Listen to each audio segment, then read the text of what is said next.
Alright. What's up, summoners? King Blair here. Today, we're going to be talking about the collab and all the news that have come out this past Thursday. While the update itself and the live stream didn't have like a ton of information, it had enough for us to cover and talk about. We're also going to be talking about the units that are out right now, such as Holiday Hufine, maybe try her an RTA near the end. So if you want to see more Holiday Hufine testing, that'll be closer to the end. But the big one is going to be that sweet collab. Hey, what's up, Alex? But yeah, it should be a good time. So there's some good stuff. Guild Wars season is starting, so we'll go over just the regular updates first. Then we'll talk about the collab, my speculations on like all the kit and stuff, since we do know it is going to be re-zero. And then of course we'll try some RTA testing with Holiday Hufine and maybe some arena too. We'll have to build it for it, but I want to try with Assassin Cartuja just to see if she can actually function as a disruptor, right? Because I actually think she has potential as a unit, right? I think she has a lot of potential actually. So let me actually pull up the first announcement, which is going to be the regular stuff. Right, so first the boring stuff, right? We'll start with the boring stuff, then we'll get to the collab that is also in the thumbnail, that's with re-zero, and we'll talk about it and all the good stuff with that. So yeah. And as well as the heroes, right? If you have extra questions on any of them. So with that, let me turn on my camera. Alright, there we go. And let me get the news in here. And start the music too. That's the other part. We gotta start the music. Although I have to make sure it's not too loud today. If y'all can even hear it. So I know usually y'all can hear the music, but okay. I have the news here. So first, like, look at the boring stuff, which is gonna be just the updates. We'll also talk a little bit about what happened in the live stream, and then we'll do all the other stuff. We get RTA today? Yes, Jake. We're gonna get it later on. We'll do RTA. The update stuff shouldn't take too long. It should only be like the first 30 to an hour. And then we'll do some RTA. I want to try out my Landy as well. So I'll build Hufine. I'll build 8 Cartuja pretty quickly. And then Holiday Hufine as well. And we'll try her out. So it'll be fun. What's up, Golden? What's up, Stefan? What's up, GJ? But alright. So first, nice and easy stuff. Just the basic stuff that we got from this last patch. So first, Guild Wars season is starting. I believe the last day will be this Friday. So I hate this period. This is probably like the worst part for Guild Wars season, because you go from just finally getting to X5 rewards to just immediately going back down to no rewards and to stomping on low-level guilds for the first couple of wars, right? So that kind of sucks, and I hate that they do this, and they still do it to this day every single time they do this. So yeah, it's resetting. It sucks. We shouldn't have a reset period. It just makes it annoying. It's annoying, but it is what it is. The thing, though, is going to be the new artifact. Also, apparently there's some lore with this guy, because apparently he's in every single Guild Wars artifact that we've seen to date, which I kind of want to check. But this artifact actually looks decently spicy, right? So let me see if it's already in this shop. Okay, so it already is in the shop. Awesome. So we can actually talk it in the shop. All right. But yeah, you see him here in Proof of Valor. You see him in Victorious Flag. He's probably one of the hands in Symbol of Unity.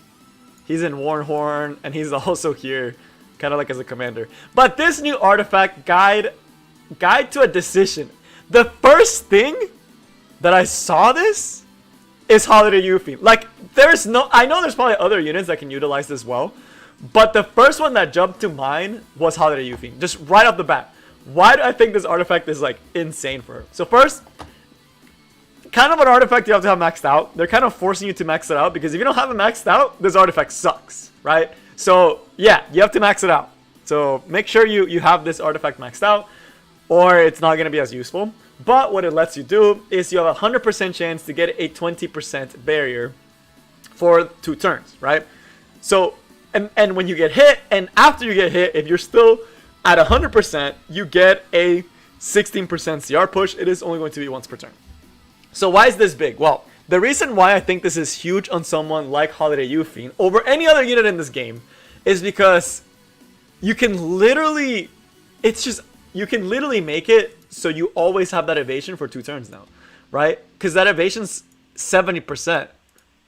You have about 70% evasion here, as long as you're max health, and with that, it's kind of like a snow crystal, kind of, where you get a CR push, but you also get to keep this evasion for longer, which means that this makes Holiday Hufine probably one of the better counter units to cleave. Because it's like putting Rylet, except you can outspeed as well. So she's a speed contester, can disrupt the Cerise C-Dom combination, can disrupt Operator Sigurd, unless the Operator Sigurd just goes straight for an S2, right? Stop Cerise, right? That's really good, right? That is so good. I actually think that her best build is going to be like a speedier build, like a 240, 250 speed, because she also does have a 20% CR push, right, on the S3. So if the opponent tries to cleave you, they have to make sure that they outspeed your Holiday Hufine, because she will be cutting in with that 16% CR push and then taking off all the debuff, all the series stuff, and doing it. And it's so much easier to get because of this.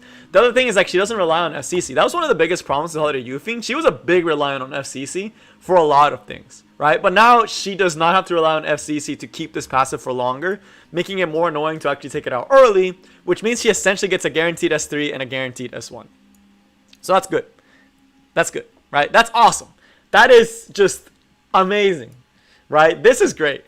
And it also makes her a hard counter to Fairy Tail Tenebria. So Fairy Tail Tenebria has definitely got a lot of checks recently in the form of Violet. Violet being a very good counter towards Fairy Tail Tenebria. And now we also have Holiday Hufine with the new artifact also being a hard counter to Fairy Tail Tenebria.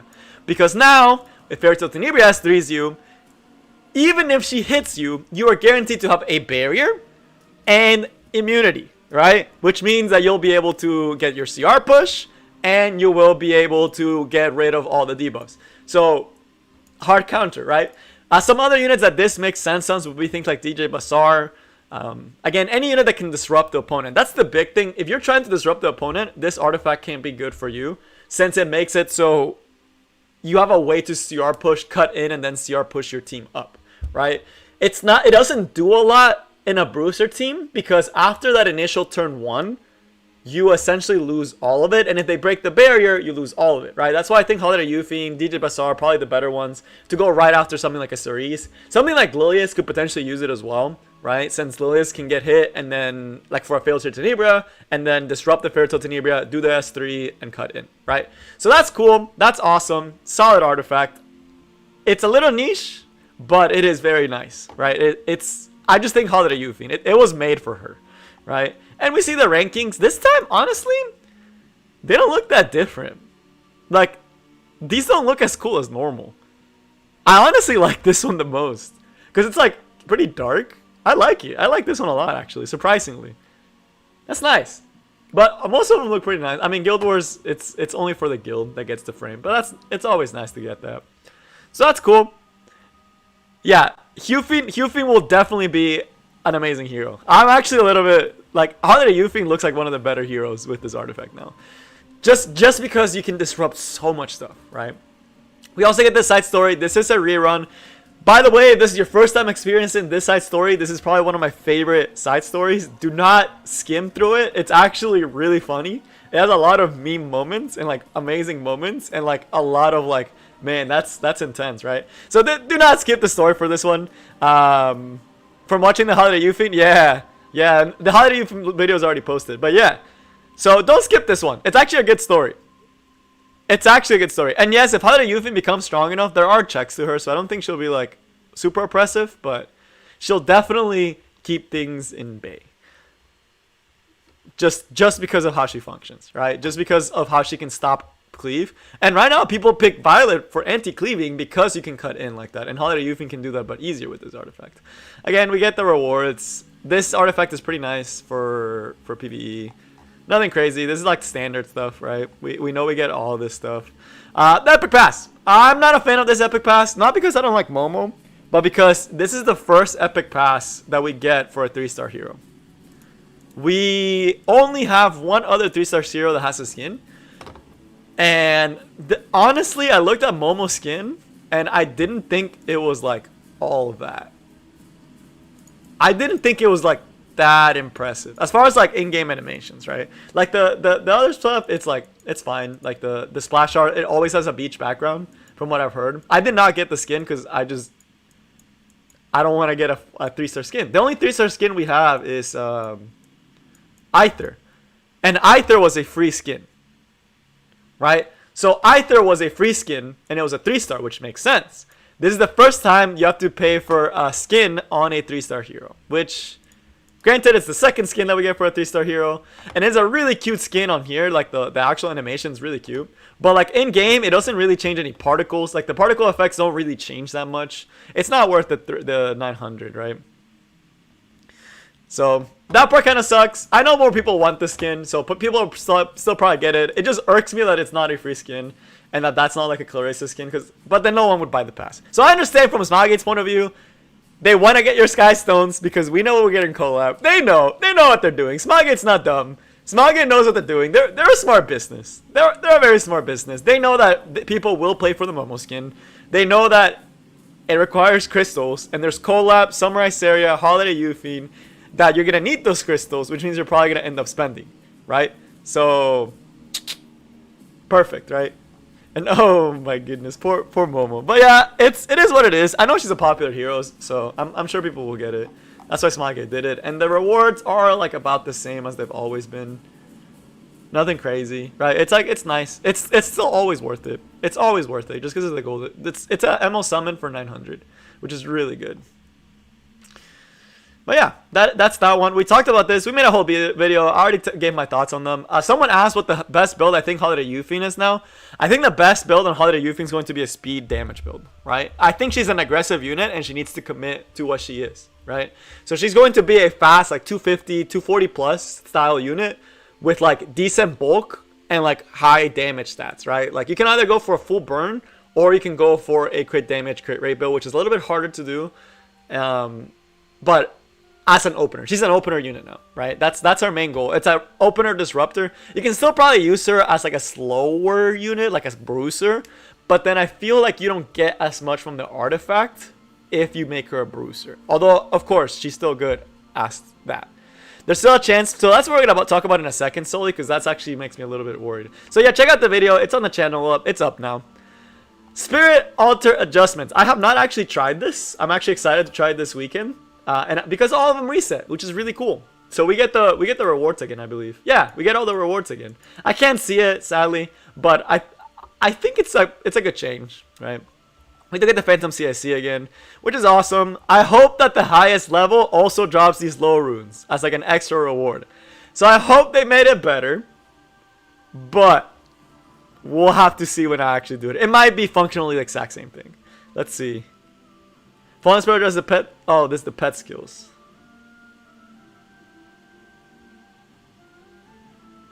Does it tell you how much they drop now? Like the drop change? Or is it the exact same drops, it's just less levels? I feel like it's the exact same drops, so just less levels. Which sucks, because I wish they dropped low runes along the other ones. Okay, so functionally is a side. It's functionally the exact same. Okay. That's what I imagine. It's functionally the exact same. That's fine. I mean, I don't complain too much about that one because all games have it and it's not like too bad to do it. This one is just like extra stuff. We are getting finally a 10x. This is something that was announced before. The thing about this though, someone brought this up and I was like, man, I didn't realize how annoying that was until I actually had to like do it myself. So before, right, when you do this, before when you used to click summon creature and you would get the creature.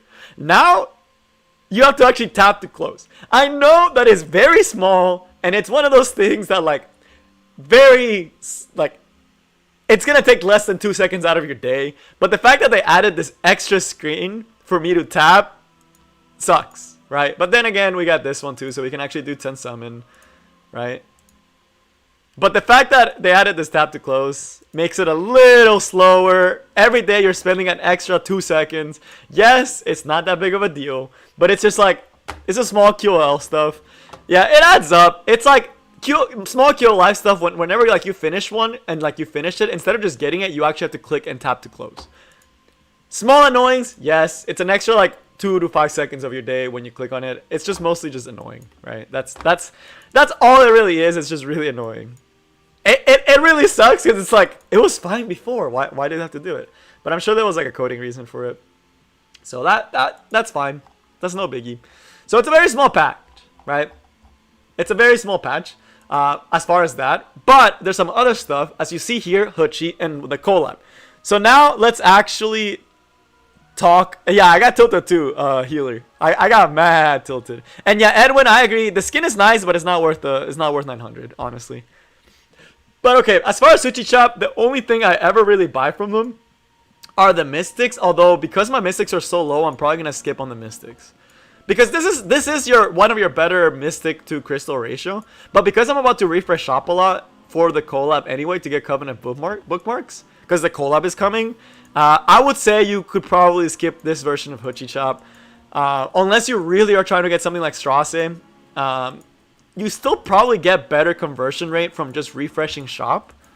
But this is just faster and more guaranteed to get a good rate. I believe it's like 300 here, but you're getting covenants as well. So it's not as good of a conversion.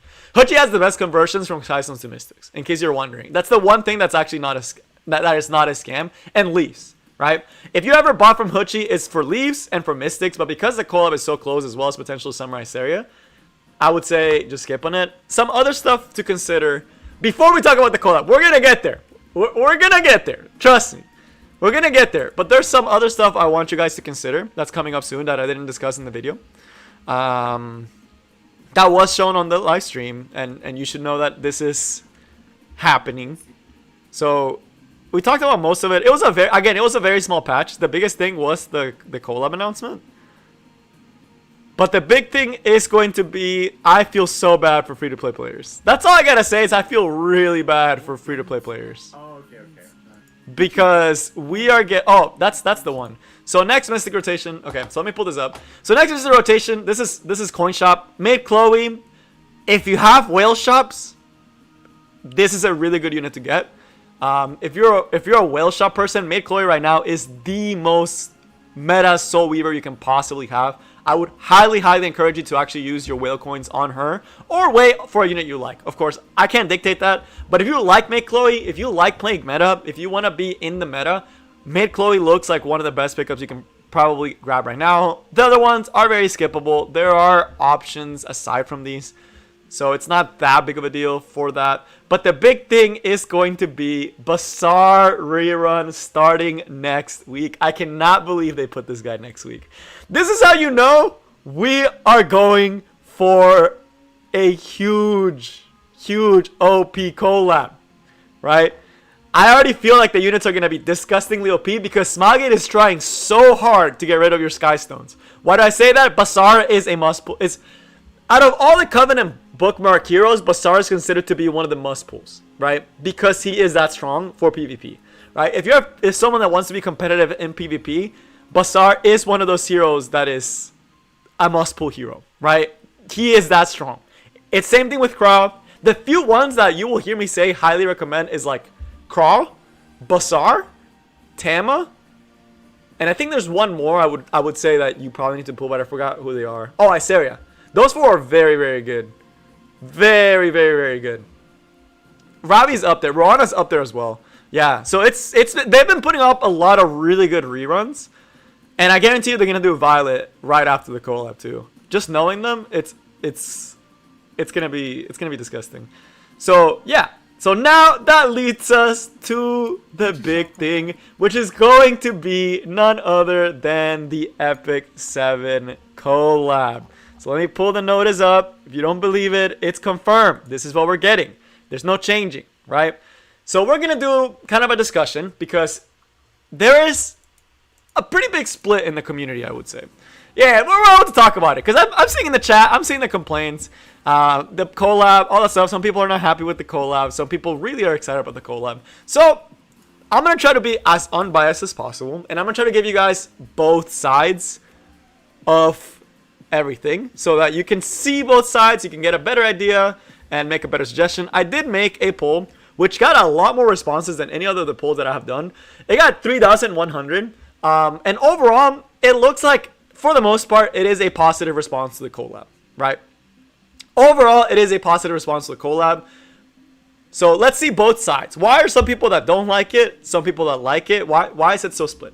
So first, I'm gonna start with like the facts, right? What are the facts? What's the good? What's the bad? What's the ugly, right? So first, let's start with the good, right? What is the good? The good is that we're getting a collab. That is always good news. because collabs are always exciting, right? You get to get some heroes that you normally wouldn't see in Epic 7. There are people that really like the anime, right? Or like collabing, right? It always shows, it always gets new players in.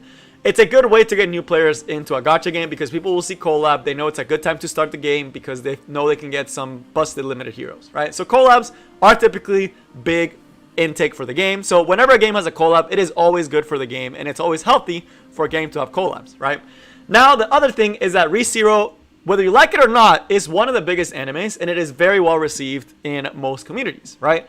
And it is an anime that a lot of people enjoy. It recently got a big season. It's coming a little late, and that's going to go more into the negatives. But it is a huge anime that a lot of people like, right? So it is safe. It's a safe option. So there is that. There's also in ReZero, you have the chance to watch it right now. There is a lot of waifus. There is a lot of cool stuff, right? It's pretty exciting, right? Now let's get to the bad, right? So that was the good, right? That was my unbiased good. It's good to have a collab. It's good that it's a big anime. It's a good name. It's going to get a lot of hype in Epic 7. It's going to kind of like break the dullness that we've been going this past month that has been very slow, right? Now let's talk about the bad, right? Or like the in-between. So the in-between is for me personally, I'm going to put a little bit of my opinion. Me personally, where some of my disappointment comes in is that they announced this collab very early in, like, we're talking December of last year is when they announced this collab. That is a very long time ago, right? And around that time was when ReZero was getting its second season, or its second season. So there was a lot of hype around ReZero, right? The thing about it is that they hyped it up as something new and exciting that wasn't being done before. Well, ReZero is actually a company that does a lot of collabs with a lot of other gacha games. One really notable one is going to be 7 Deadly Sins Grand Cross. That one recently did also do a collab with ReZero. There's other small gacha games that do collab with ReZero. It is not a very unique collab, to say the least, right? Because a lot of gacha games do it. Princess Connect did it. Granted, it's different, but I can literally look it up, and there is a list of just millions of games that have done ReZero, like Last Claudia. Like it's a very popular IP to do collabs with, right? Whether or not that means that people won't be as hyped about it, will still have to be seen, right? Because it is, at the end of the day, it is something that all the gachas do, and there's a lot of gachas doing it at around this time. It's a safe collab. There's a lot of companies doing it, so I don't know if Epic 7 will stand out too much. The big one being right now, 7 Deadly Sins Grand Cross, right? So that so that part is kind of like, it's not necessarily a bad thing, right? But it just makes it less exciting, right? Because a lot of other people already pulled their favorite waifus from ReZero in other gacha games, right? And most people that are playing Epic 7 play other gacha games, right? So that one is interesting, right? So that is kind of like the that one, take it as you will. The other one that's kind of and this is getting more to the bad. So this is the theory. I'm gonna get both sides to it. So there is right now a rumor, and I'm gonna say a rumor because this is not confirmed. There's a rumor that ReZero was not Epic 7's first choice of a collab, right? That's probably the biggest rumor, and a lot of things make sense why people would think that way, but there's also a lot of evidence pointing to it not being the case and not being a backup. So the reason why, there is two things. So first, why people think it is a backup.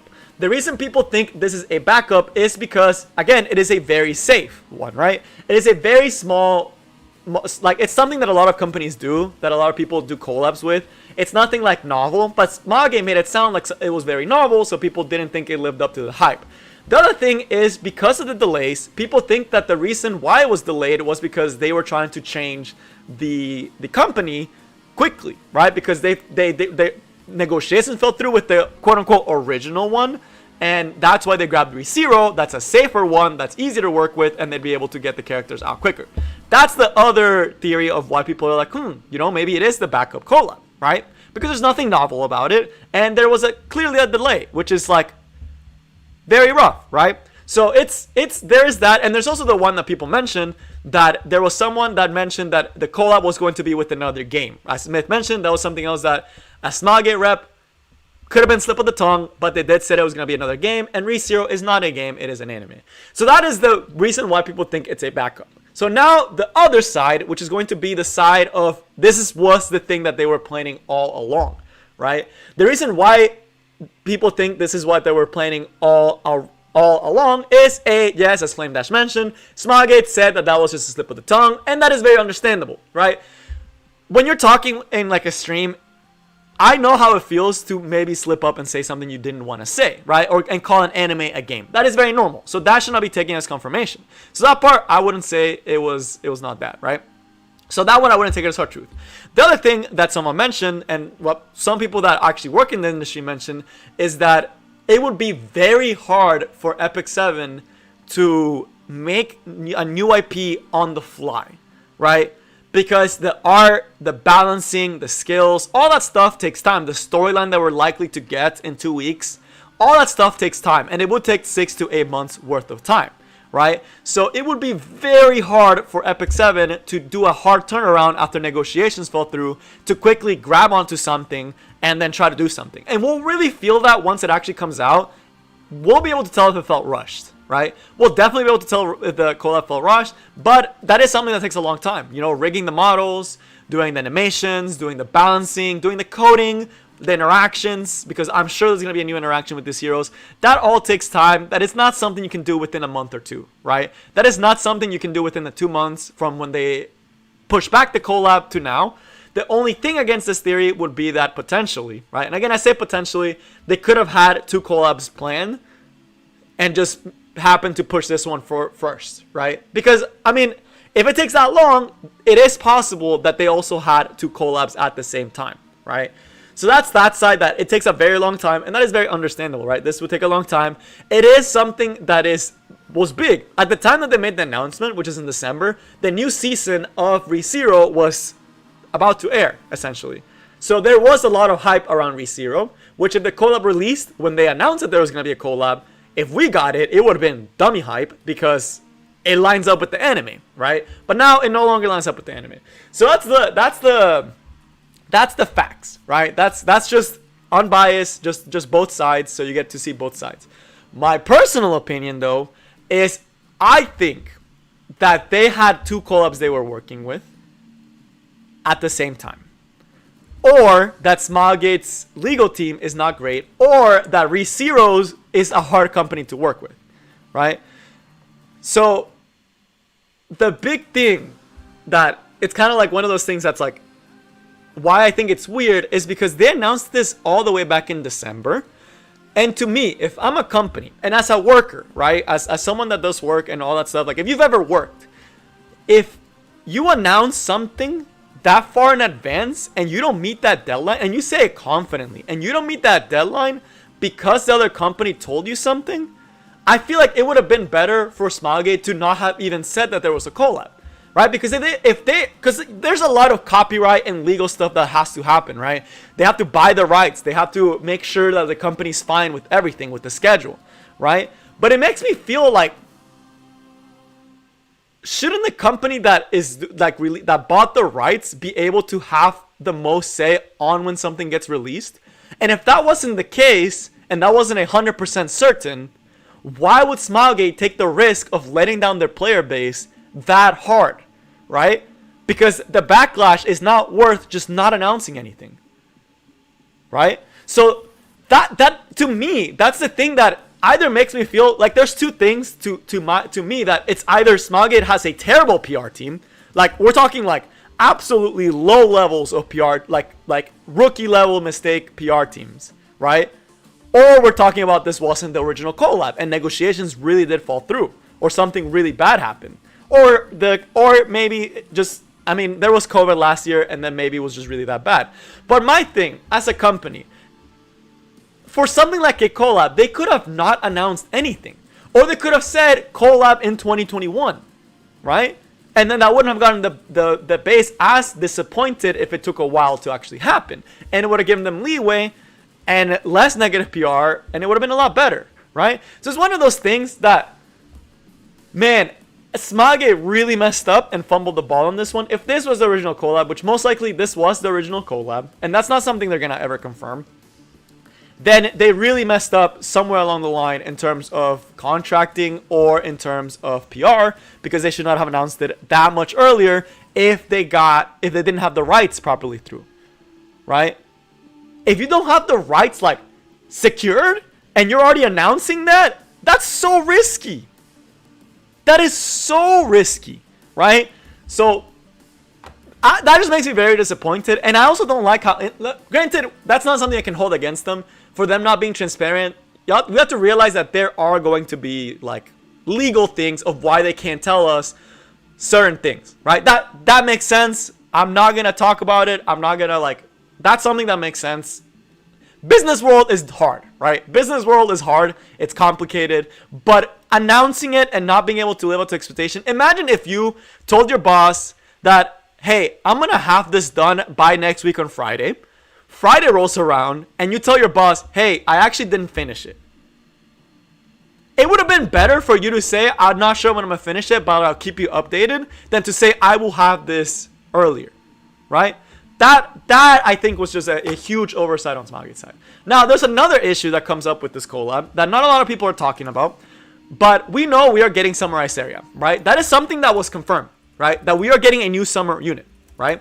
Let me pull up the unit that's supposed to come, that everyone's excited about. They confirmed it is going to be a new summer unit, right? They said that. But now, because of the collab timing, they never announced anything. But I want to pull up the calendar. The collab is coming here, right? The collab is scheduled to come out on August 4th, right? Are you starting to see why I am worried? Right? Because if the collab comes out on August 4th, that was announced by the Japan side that we are getting the collab in August 4th, right? And having a summer Iceria unit, school starts in most places in the Western world sometime in August. And if we assume normal collab run schedule, that means that the collab is not going to end till at least August 18th, if not August 25th. And if we assume that they do the most rush schedule, that means the earliest we could get Summer Iceria is August 25th. So the thing that this brings up an issue is that when you look at it, we're either getting a hyper accelerated schedule or Summer Iceria is not going to come out till September. Right? Which would be really weird because we just finished our currently in the summer side story that is scheduled to end August 4th. So this is a huge, huge issue. Right? So this is a huge issue because the collab is coming August 4th. So we're either not getting Summer Iceria, we're either getting a very delayed Summer Iceria, and Summer Iceria is realistically going to be a autumn unit, and this is autumn Iceria, or we're getting an extremely accelerated schedule, or they're going to do the collab at the same time they're doing the summer, which just sounds like a disaster, right? So, no matter what it is, there is nothing that is good. And let's say they gave away a free summer Iceria, right? Let's just say Smage was like, man, we really messed up. Let's give Iceria out for free, which would, in terms of a business decision, that'd be terrible because people are willing to spend for summer Iceria, right? People are going to want to spend for summer Iceria, right? So I doubt they'll do it for free. So the only option Smage has right now is A, postpone it to next year, right? That's one, right? So that's one, postpone until next year. That would probably piss off a lot of players, right? That's gonna piss, like, no matter what, that's gonna piss off a lot of players. So that is already like not great. The second thing is to do an accelerated schedule, and if they do an accelerated schedule, that's gonna piss off a lot of players as well. Because if you're talking about having 4 limited heroes in 1 month, think about that. 4 limited heroes in 1 month. That's ridiculous, right? That would be way too much. 4 limited heroes in the same month, that's way too much. That's unrealistic. Unless you spend, you are not going to be able to pull every single limited hero. There is no way, unless you saved up like crazy, right? Like, we're talking like hard saved, right? So that is tough, right? So people are going to be pissed off if they do that. And then their other option is Samurai Seria comes out in like late August, which is like, again, it's still really accelerated schedule, but at least it gives you some time to save up. If they release her in September, late August to September, that's not really summer anymore.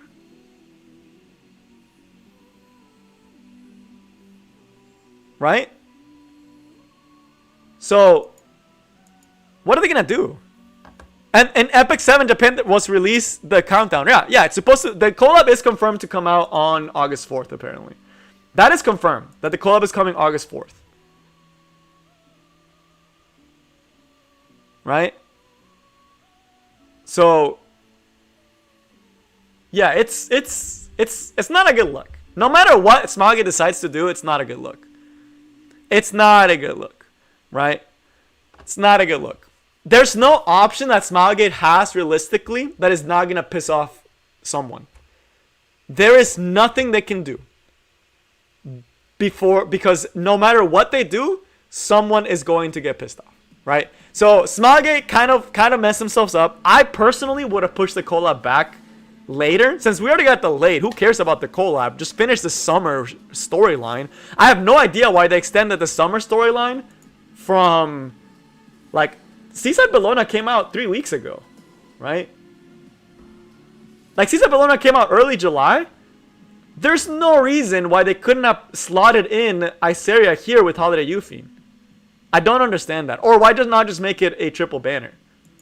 That doesn't make sense to me. That I think was a huge oversight. So again, no matter what the Smilegate does at this point, hey, what's up? Just join the chat, catch me up. We're talking about how Smilegate screwed up the schedule royally. And there is no way we're getting Samurai Seria at the same time that we're getting the collab. Or no matter what they do, if they do decide to do it, we're screwed. We're actually screwed. There's no way. Like, what do you do, right? What do you do? I honestly think their only choice is to delay Samurai Seria till next year. SSB and Holiday Hufine should have both been on the same time. That is my personal opinion. We should have had Summer Seaside with that same storyline that we got with Holiday Hufine at the same time for 2 weeks, and we should have gotten the Seaside Iseria here, and then that gives us 1 week for collab. That's what should have happened, right?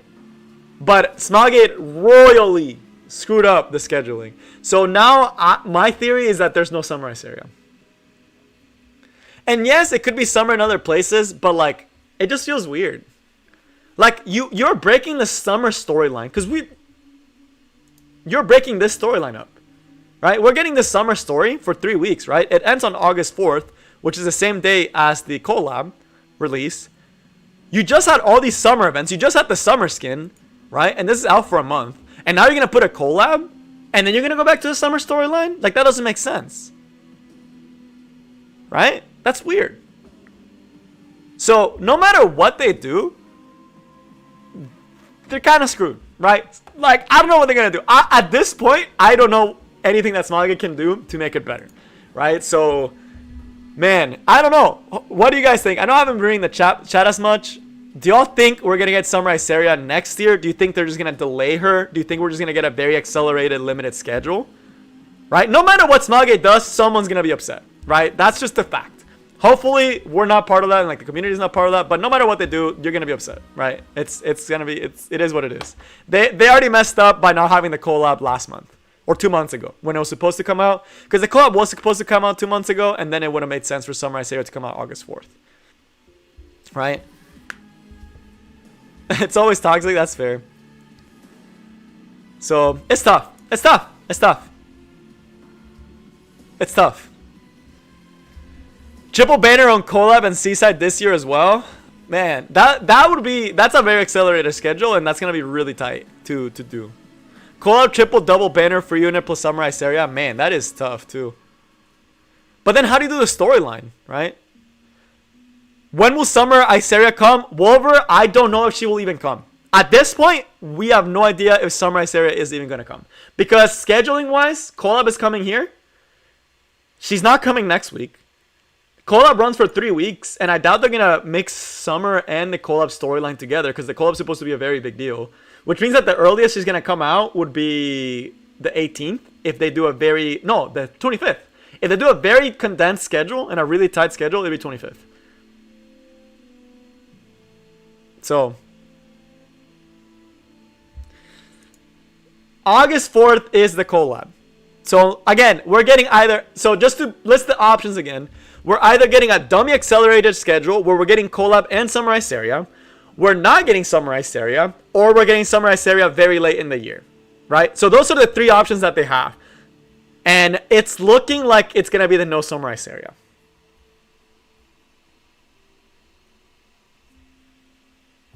So, it's tough. That's the 3 options, and I'm leaning towards them not doing it.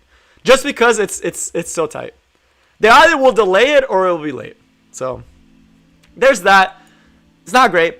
It is what it is. But now, let's get off of being like super negative. I don't like being negative all the time. I'm just very realistic, and I like to see the worst side of things. And right now, it is not looking pretty for Smilegate. No matter what they do, it is going to be bad. Right? No matter what they do, it is going to be bad. So just know that we're either getting a dummy accelerated schedule or it's going to be really bad. So now that we have talked about all the negatives and all this other stuff about the CoLab, let's talk about potential kits, right? And potential units. So if they do what they did for the last CoLab, which I don't see a reason why they wouldn't, we are going to get 1 free unit. Pretty much guaranteed. We are getting a 5-star free unit. That is pretty much guaranteed. I mean, that's been the case for all the other ones. If we look at the CoLab tab, which is where they're gonna be added, so in the category section, we got the CoLab tab. We got Soul for free, and we got Kisuna for free. There's not been a collaboration where we didn't get at least 1 unit for free, right? So we can guess, and I can imagine we are getting 1 free unit. Right? We are going to get 1 free unit. If they don't, man, Smilegate would have gotten like that. That would have been a huge deviation from normal. And I don't think Smilegate would do that. So we're getting at least 1 free unit. That is nice, right? Someone Basara banner skip. That's going to be hard, Yan, but we'll talk about that when we get there.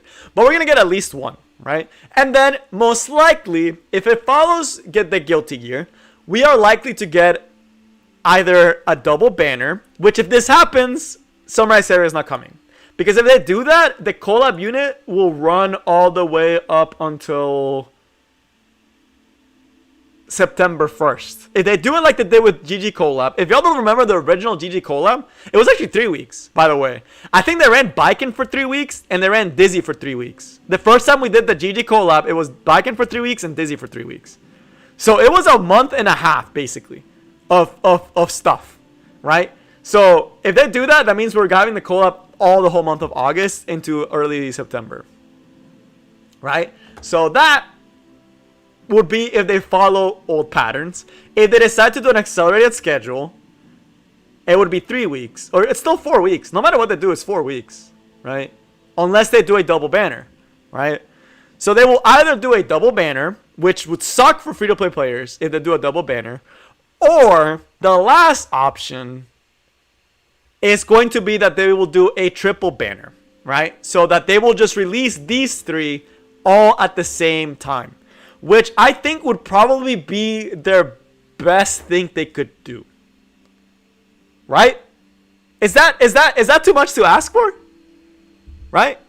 Unknown character. Oh my goodness! Don't get upset, unknown character. You never know. Smilegate may pull through for us, but I don't know. It'll either be a triple banner or it's going to be a full month event.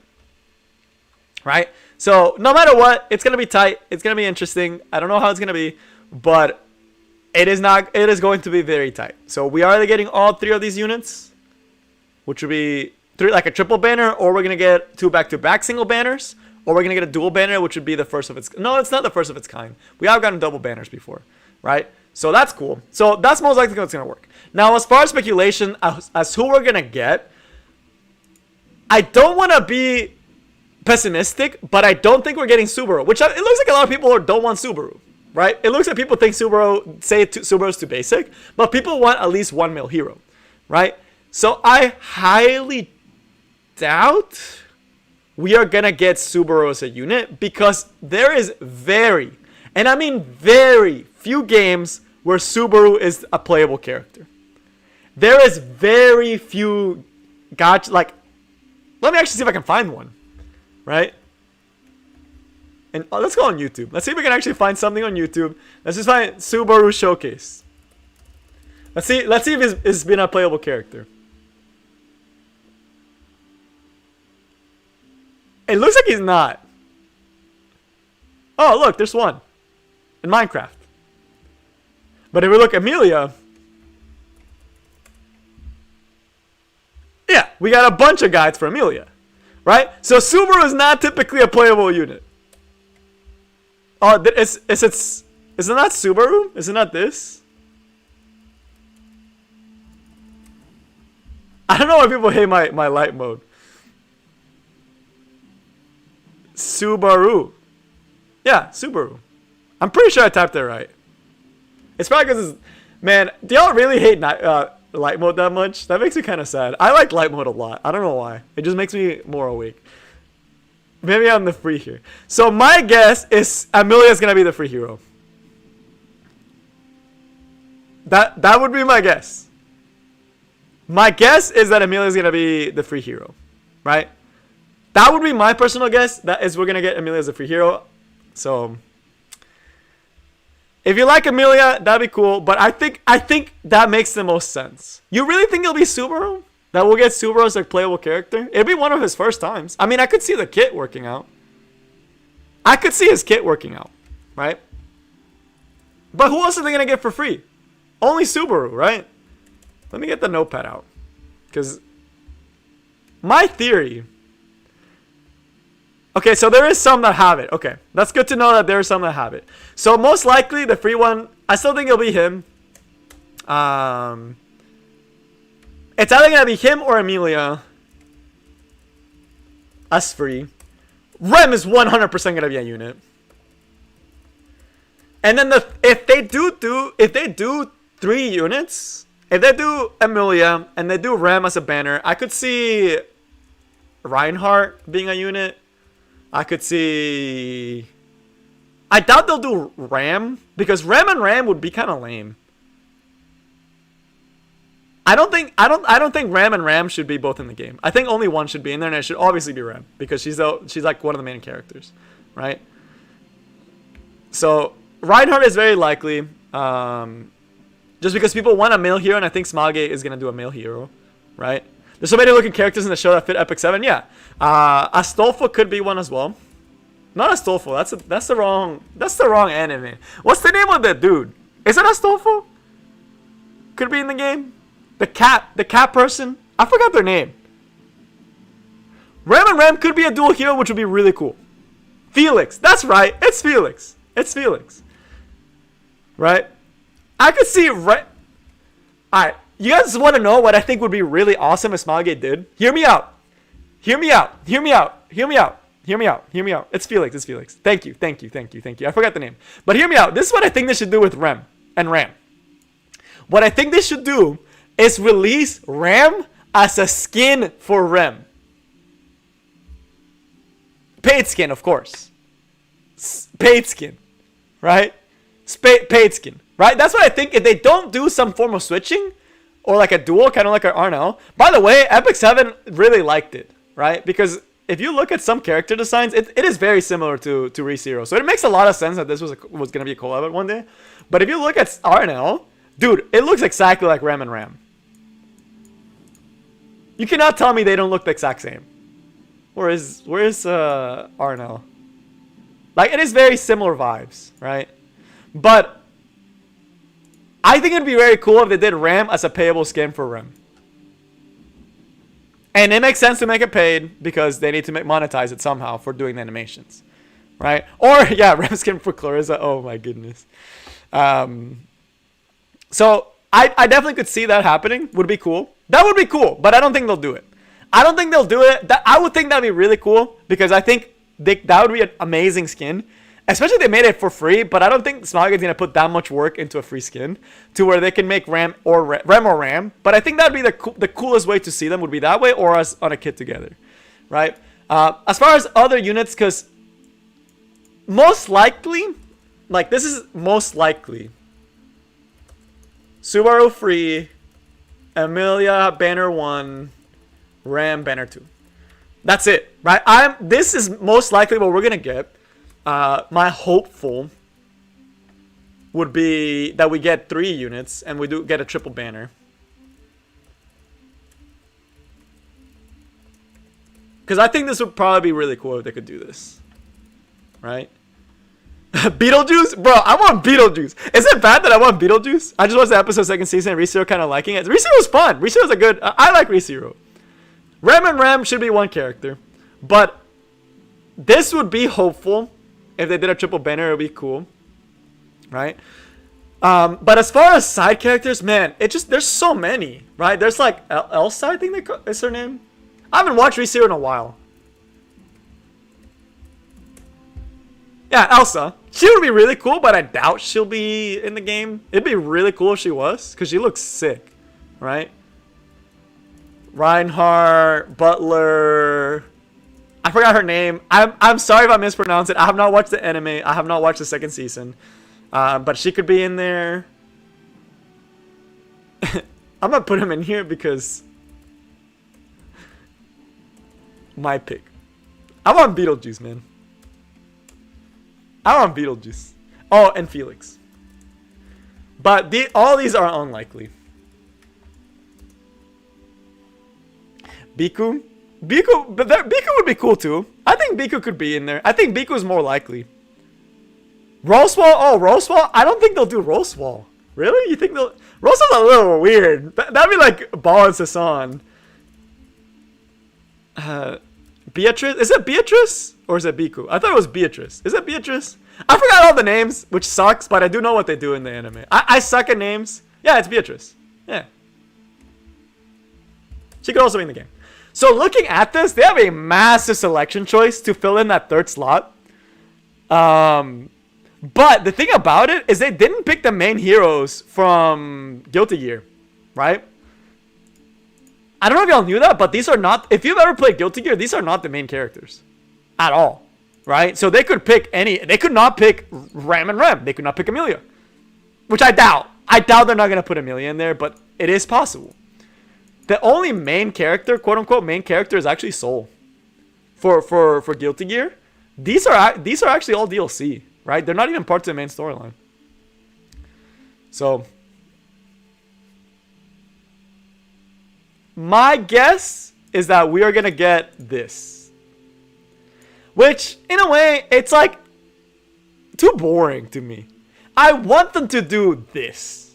I know it's a lot, and I know it's a lot of units, and gacha games can break the bank. But if they do this as a triple banner, I think it would be so good. Right? I would think this would be so cool if they did it this way. But I really think they need... Like, most likely Subaru is going to be the male hero, and it's just going to be Emilia and Rem. So, I don't want to be, like, negative, but this is the most likely scenario, right? This is pretty important to the storyline, that's true. So, it's... I do hope they do the other one. There's a chance it'll be unique, right? Maybe we'll get all the villains, right? You don't know. You never know. Did they say the dates? Xavion, the Japanese server said it was going to be on... the 4th? And a lot of people are saying it's the 4th.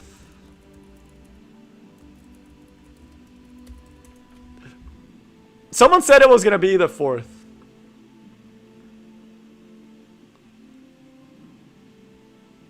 Let me see. Epic 7 leaks is always pretty good.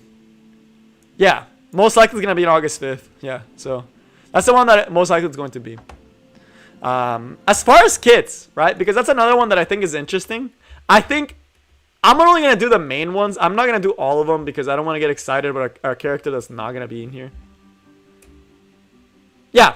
Yeah, we're getting back-to-back limited banners. Call me Panchis. We're likely getting multiple banners. But most likely, Subaru will have some form of revive. Probably will use Shamak and be like kind of like a support. And then his S1, probably the unseen hands. Right? And Element, I would honestly like to see him be dark. Since he's going to be, if he's a free hero, I would like to see him dark. But I don't think they'll give us to him as an MO. So if they give it to us as RGB, shoot, just give him the bad typing. Yeah, give him the bad typing. Or just give him water. Right? So I think the S3 is going to be some form of revive, some form of support skill. Shamak is going to be like a support skill. I could see this blinding or stripping buffs, right? And S1 is likely going to be unseen hands, right? Yeah, it sounds just like Arby. Now that I'm typing this out, it sounds just like Arby. Man, this sounds just like Arby. When you really think about it, it's just Arby. Subaru has Arby's kit, but just on a worse unit technically, and they could switch up some stuff. But essentially, same vibe, right? Amelia, I actually think is gonna be fire because someone told me in the anime that she uses fire magic. That's not ice. That's just temperature dropping so low. So it is ice, but it's fire magic. That's what someone told me that's watched the anime more in depth. They told me that what Amelia uses is not fire it's not ice magic, it's fire magic. So there's a chance that she's a fire unit. There is a chance she's a fire unit. Just letting y'all know. And I think it makes sense for typing. Because they like to, like, when the original GG CoLab came out, it used to be 3 typings, right?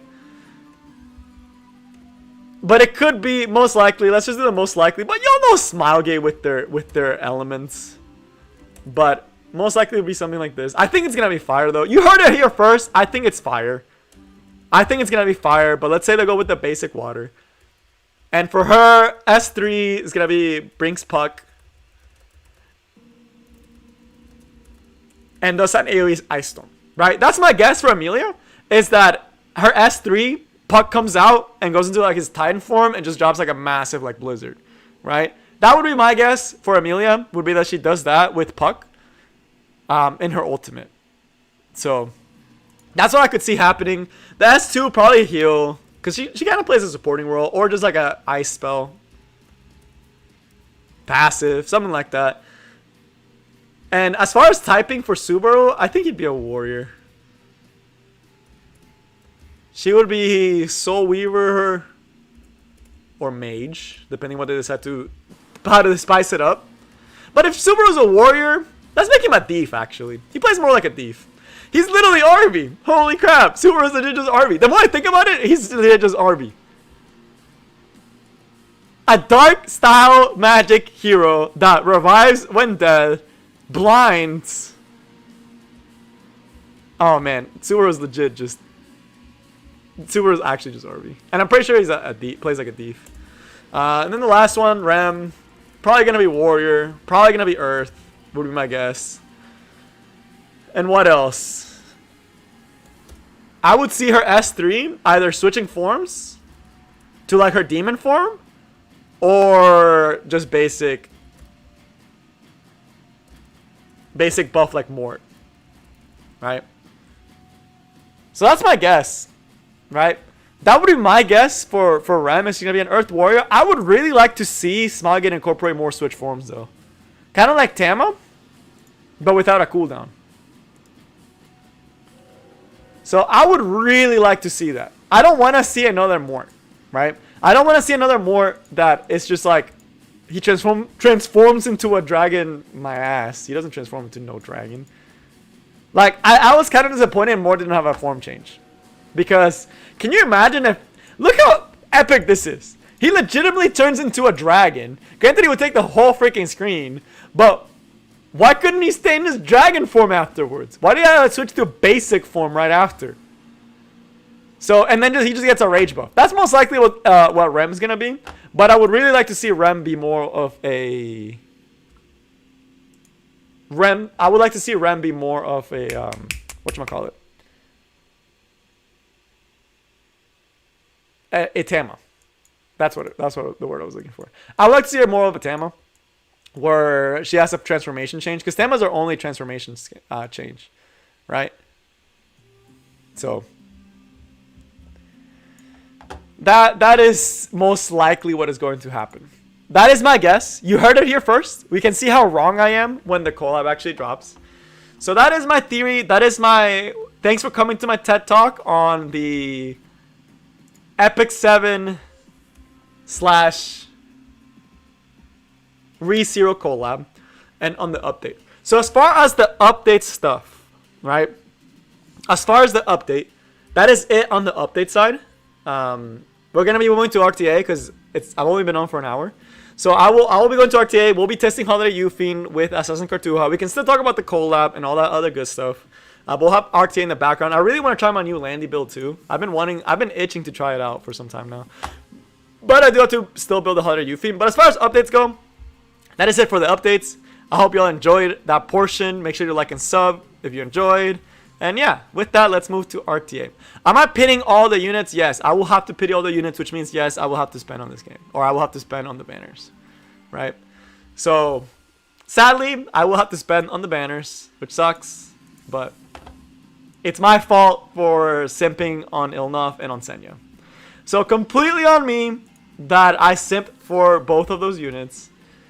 Because had I just saved my bookmarks like I told you guys on every single worth it, then maybe I would have had enough bookmarks for them. But no, I had to go ahead and pull on the units. I'm sure a lot of people are not going to be able to pull easily because Seaside and Holiday Hufine are just right around the corner. How's my Hufine build? Well, we're about to build her, right? So I have to change some gear on her real quick. I honestly just need... I don't like the crit damage build. I'm going to tell you all that right now. I did not like the crit damage build. I thought it was like... okay. I wasn't the biggest fan of it. Let's see. I don't want to strip any of my units.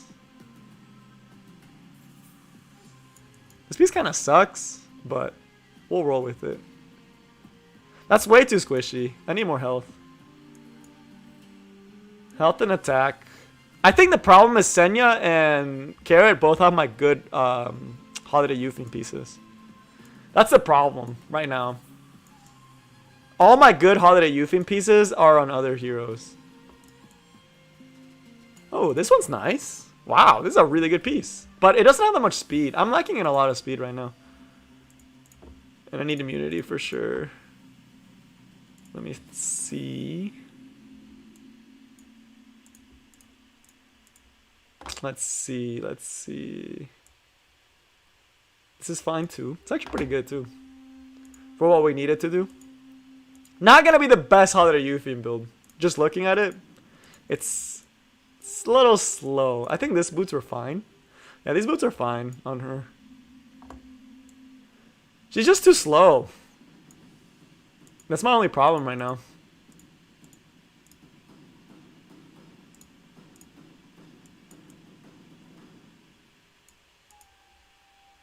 She does not need this much critical hit damage because the crit rate is way too low. But I need the speed. This is a little too slow, but we'll roll with it. A little too squishy for my taste too.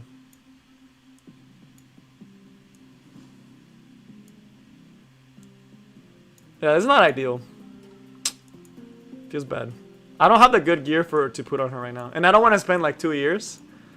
But this should be passable.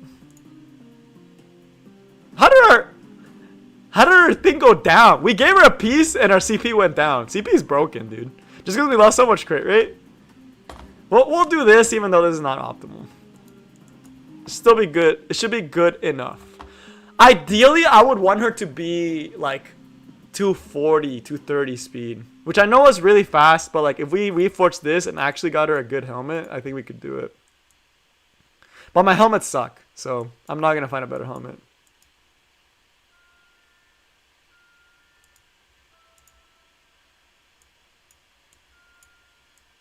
Yeah, I could make her tankier, but it wouldn't have the speed I want. So this It's a little slow. Hopefully it works. We'll test it out. And we're actually going to give her Young Doc back since she has higher attack again. Finals will probably be Monday. Nice. Thanks for letting me know, Tygo.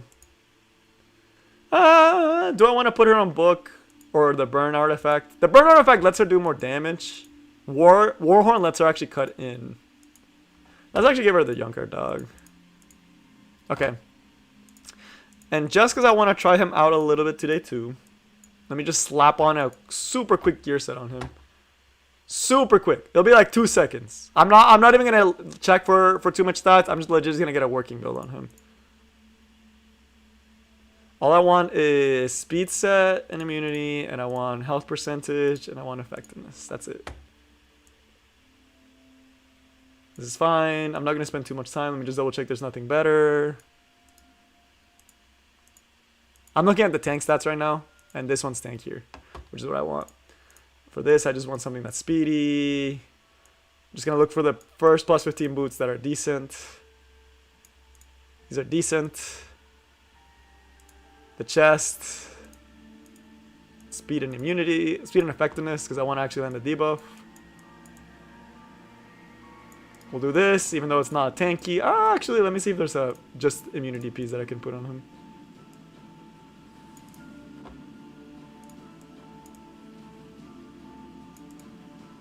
We'll do this for now because we do need that piece. And I know I have a good speed piece with effectiveness. I'm sorry if this is the worst part. I'm trying out a innovation strategy in the stream, which is why I'm trying to find pieces for it.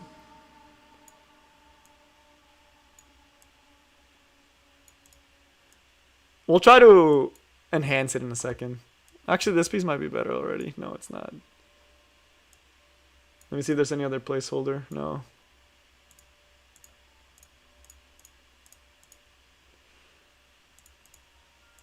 Alright. And I know I have a decent emu piece. No, I don't. I actually gave it to someone. That sucks.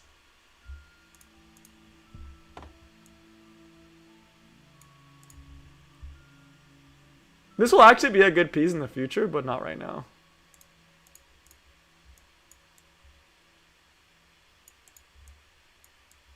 It's a really scuffed build. I'm just trying to actually try him out to see if I like him.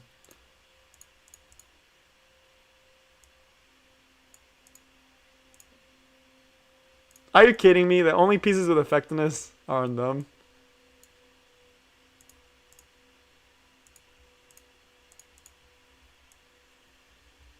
Alright, we'll do an effectiveness ring then.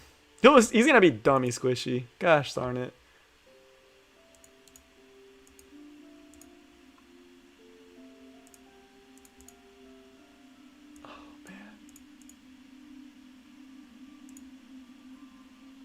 Alright, this will have to work. It's faster than my router, and that's all I need. Let's enhance some stuff real quick, and then we'll go to RTA. That's what I'm actually gonna do. One movement, that's actually what I'm doing. I'm playing for fun today. I'm not playing for rank. I mean, it's preseason, right? That's all we're supposed to be doing right now.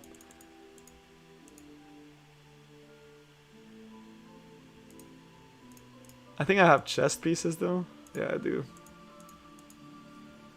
This piece sucks. I should not be upgrading it, but I have extra charms. Nice, they went into speed. It low rolled too. Gotta love it. Gotta love low rolls. And then let me just finish off the helmet and then we can go. I don't think I need to finish off the sword. Queues up and fights Blair. Oh my goodness. Why not Mursa? My Mursa's not fully built yet. I would like to use Mursa, but my Mursa's not fully built yet, sadly. I went in the wrong tab. Alright, we're about to go. I promise we're about to try out some fun stuff. Right now, if I had to rate Ravi 1 to 10, how would she be in PvP? If she's in PvP only, I would rate her Ravi a solid 6 or 7. She's good in the right situation, but there's units that do better than her. Alright, let me go to Conquest Points. And I said I wanted helmets. And let's do 5 should be enough. Let's upgrade it here because it's faster.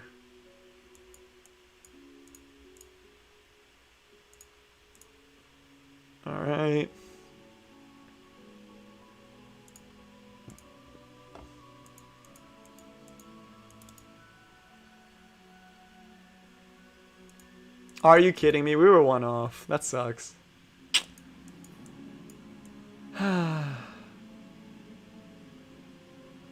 Maybe I should give him a lifesteal set.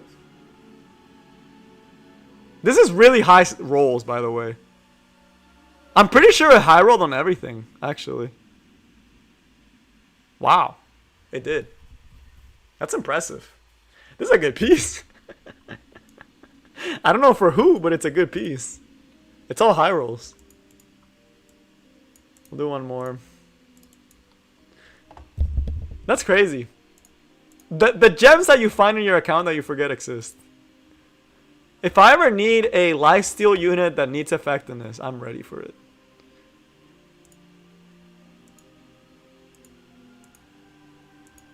I think I have a blue helmet I can feed this.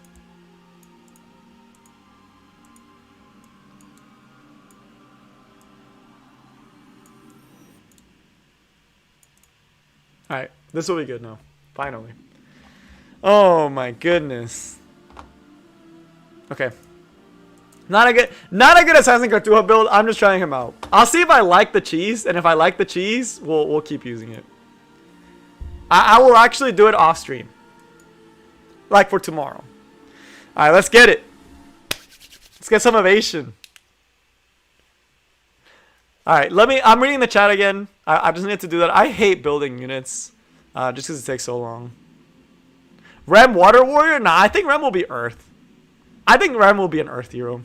Re-Zero, I mean, overall, I don't mind the CoLab too much. Do we care about Care if we're all Evasion? Who do we care about if we're all Evasion? Let's just do Maid. Alright, and we're going to first pick Fallen Cecilia. I know she's not an Evasion unit, but she's really hard to deal with.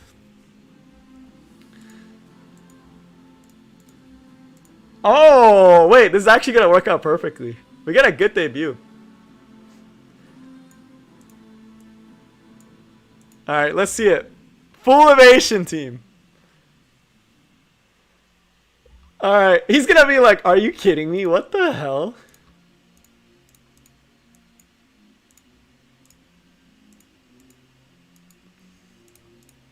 Like, who does this, dude? Who does this? Oh, man. I might do this and just Luxac, actually.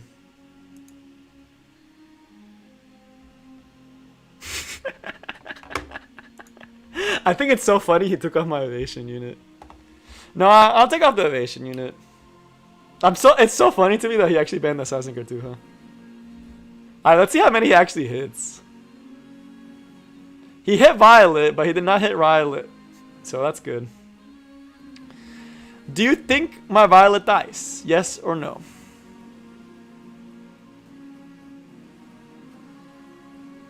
I don't think he dies. If he dodges, he definitely doesn't die. He did hit.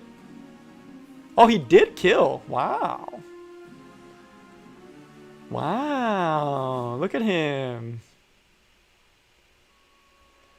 Why would he dispel my Evasion? Alright. This game sucks! This game trash! Oh my goodness. Of course Holiday Yufine's the only one that actually does her job. Game trash. We don't win this. There's no way we win this at this point. We needed one of them to win. We needed one of them to win and we did it. But see, this is what I'm saying, right? If I had the new artifact, I actually would have won this one. If my Holiday Yufine had the new artifact, I actually would have won this fight. Because I would have had the CR push after the Faithless Lytica went. Why don't I use the new artifact on her? Because I have to max it out and I don't have it maxed out yet. Man, I'm sad. That was our fight to win. And our RNG was not there. I guess it'd be like that sometimes. But yeah, you have to max it out for it to work properly. If I had the artifact in that situation, I actually would have. And if I had a proper build for Holiday Yufine, that game would have been easy. Because if I had a 250 speed Holiday Yufine, he only hit 2 targets with Faithless Lytica, which is only a 10% CR push. I would have actually have cut in S3'd and messed up his whole combo because my Fallen Cecilia would be now going before his team. Oh, no Fallen Cecilia. Alright, who else can we pick? I don't have a 5th evasion unit, so who else can we pick that's like... Jeez. Oh, man. You're picking F10A this early? That's brave. We'll just pick the Stina. We'll be toxic.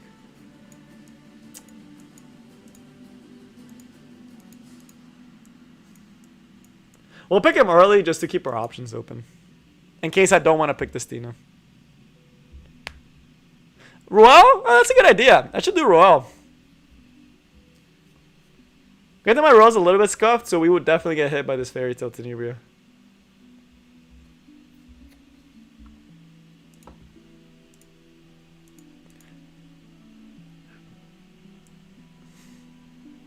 Man, I'm over here trying to have fun, and this dude is going full tryhard mode, bro. Come on, man.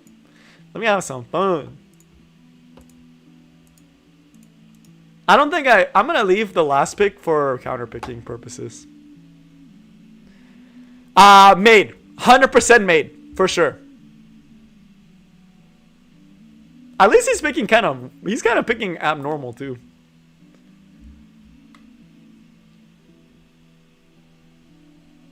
Let's see. He picked Sage Ball. He's picked all control. I could easily pick a Cham C for the bait. For the force ban.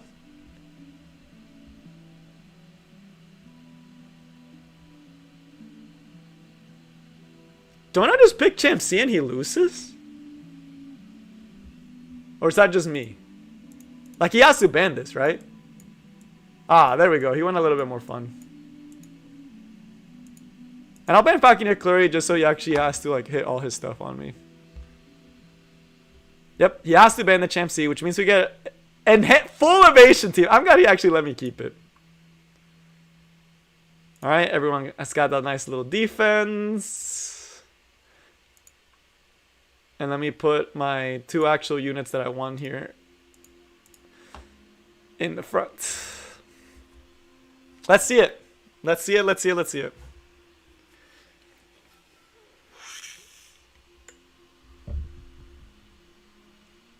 Let's see how many he hits. That's what I'm actually really curious about. He did an S3. That sucks. He's gonna try to kill my my Holiday Hufine here. Does he miss though? There's a 75% chance he hits, so. He didn't hit Riolet, but he hit everything else. Nice, nice. We do get to cleanse everything, so barely enough, which barely enough is enough to actually try to do something. So we should be able to set up with the rest of the team. She killed herself on the Senya. That's so funny.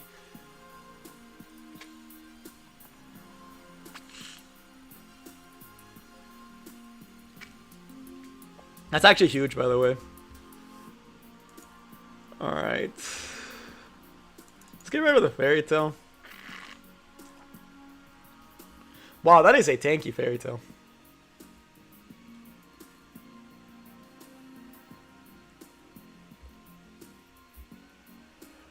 Oh man, the Senya could potentially kill me if we don't crit enough. Did he just hit everyone on my team? Bro, this sucks. Oh, he didn't hit Violet because Violet countered. So he didn't hit Violet, but he hit Riolet and I think he hit the other one too. Do I want to S3 here just to get rid of her? I just don't want my Riolet getting stripped. He should actually, didn't hit anyone, but Senya hits hard. I forgot Senya hits hard. I forget Senya hits really hard. That's the thing.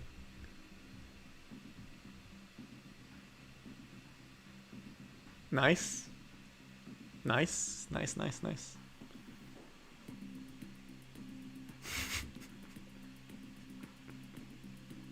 Riolet's won these for me before, so I don't wanna count him out yet.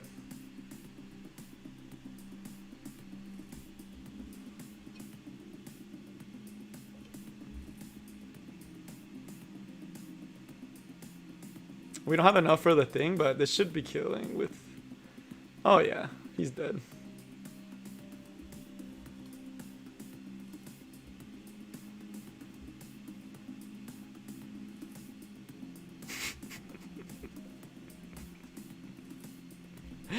Oh man, this is kind of funny actually. Let's see if he hits Violet.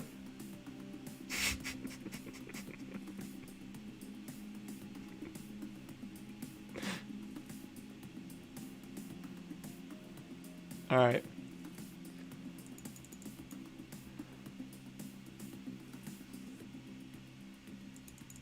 Violet dies here. So does Assassin Cartuja. But I think Violet should be able to solo this.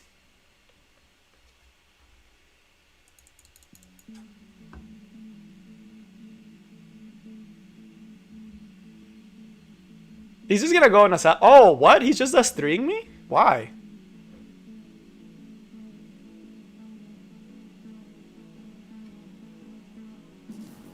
He just lost.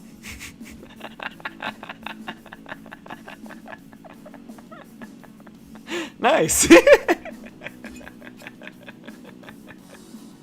This is way too stressful. This team sucks.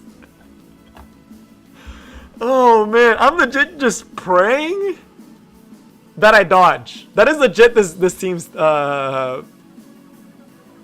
motto. Dodge and win. Dodge and win. I thought I lost this one. I'm gonna be honest with you. I didn't think I would win this one.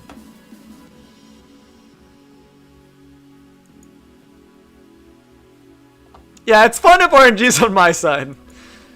We'll try it a little bit more. I think the Holiday Hufine, I don't know. Y'all realize that one game with the Faithless Litica, where he hit my Holiday Hufine, he had a 15% chance to hit the Holiday Hufine. Oh no, never mind, because ASCAT wasn't there. Never mind, it was only 70%. I forget. Oh man, it's kind of fun. Not gonna lie, it is kind of fun. If my Holiday Hufine was on a better build, and if my Assassin Cartuja was on a better build, I think I would be having a lot more fun. But both of them are kind of on scuffed builds. We're gonna do Fallen Cecilia just because she's like the safest, right? She's just a very safe unit to pick in this situation. She also gives us barrier, which gives us more leeway. This takes away a little bit of the RNG, because if we get hit a couple of times, but we have Fallen Cecilia on the board, then it's better for us, right? Nice. I actually think it does okay into cleave too, though.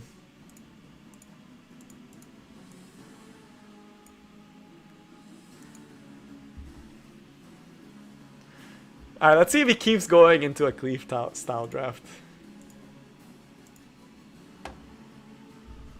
Kind of curious.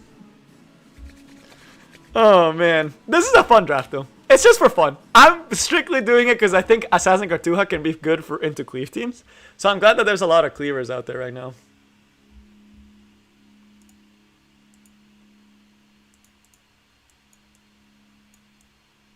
Alright. Wow, I actually think the team is perfect against this. Okay, let me find my Assassin Cartuja. And let me find the Holiday Hufine. So he has to ban the Holiday Hufine, right? Right? He bans Holiday Hufine, right? I don't ban any of his engagers. I'm not worried about any of the engages. I might ban the Souls and ban the Stene. Depending on what if he picks Briar, then I have to ban the Briar Witch. I'm forced to ban the Briar Witch if he picks Briar.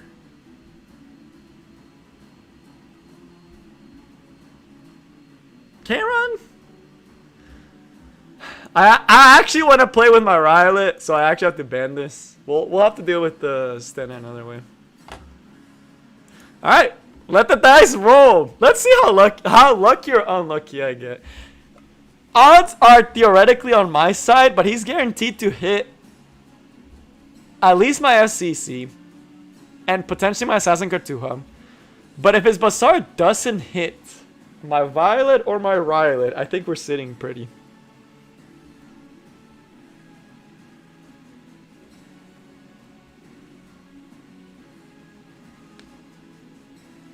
Let's see who he hits. He doesn't hit Violet though, so Violet is safe. That I know for. That's a lot of misses. And that is Lela Violin. Interesting.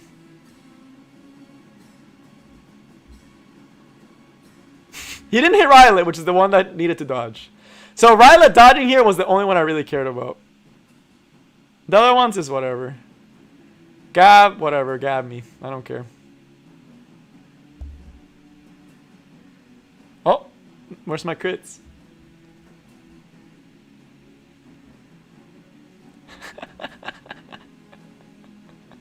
Oh, man. He's like, ah, damn. I really should have killed this unit, huh?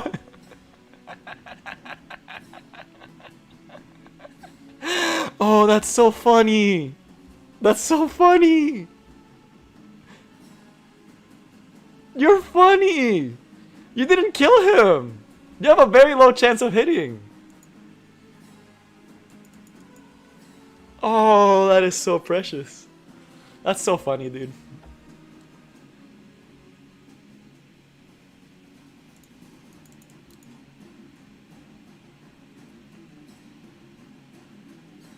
I'll still do the S3 just because I want to get rid of this.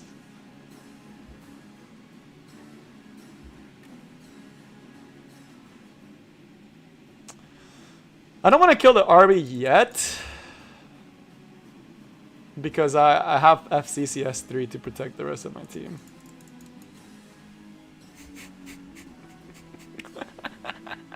This is so fun, dude. This is so fun.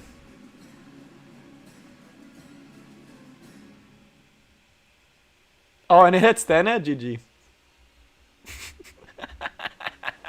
This is actually the most fun I've had with RTA in some time. Because it worked, of course.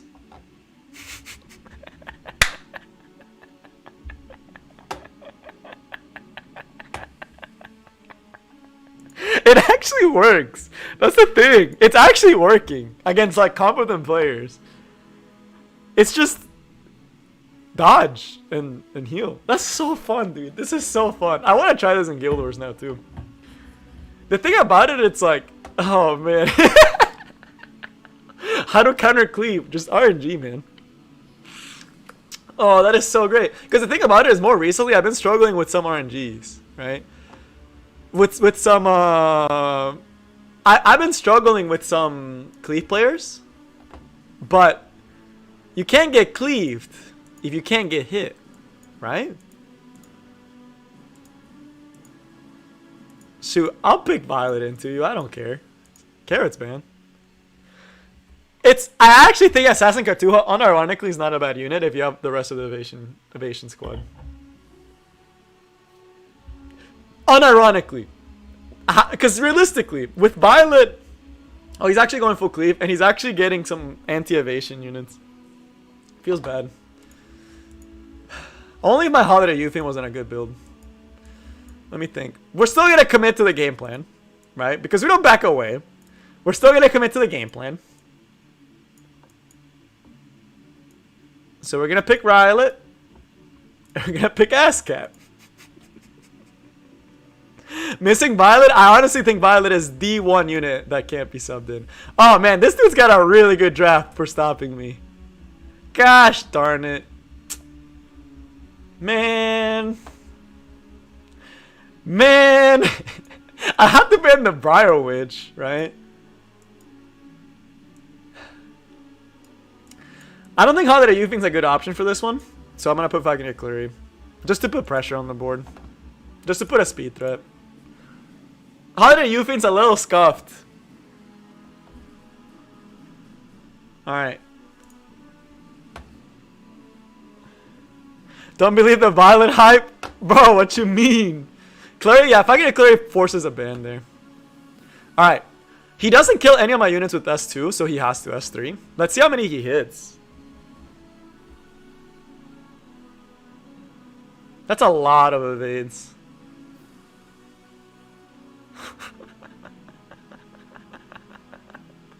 Oh man, we already have Violet S3, so we already have Violet S3, which is nice. That's very smart, by the way, because it's pushing his team up. I need to see where the LQC is, though.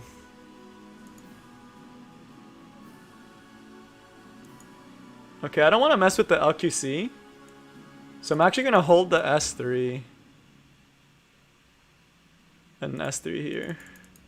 to mess up his timing. Hey, what's up, Carpet?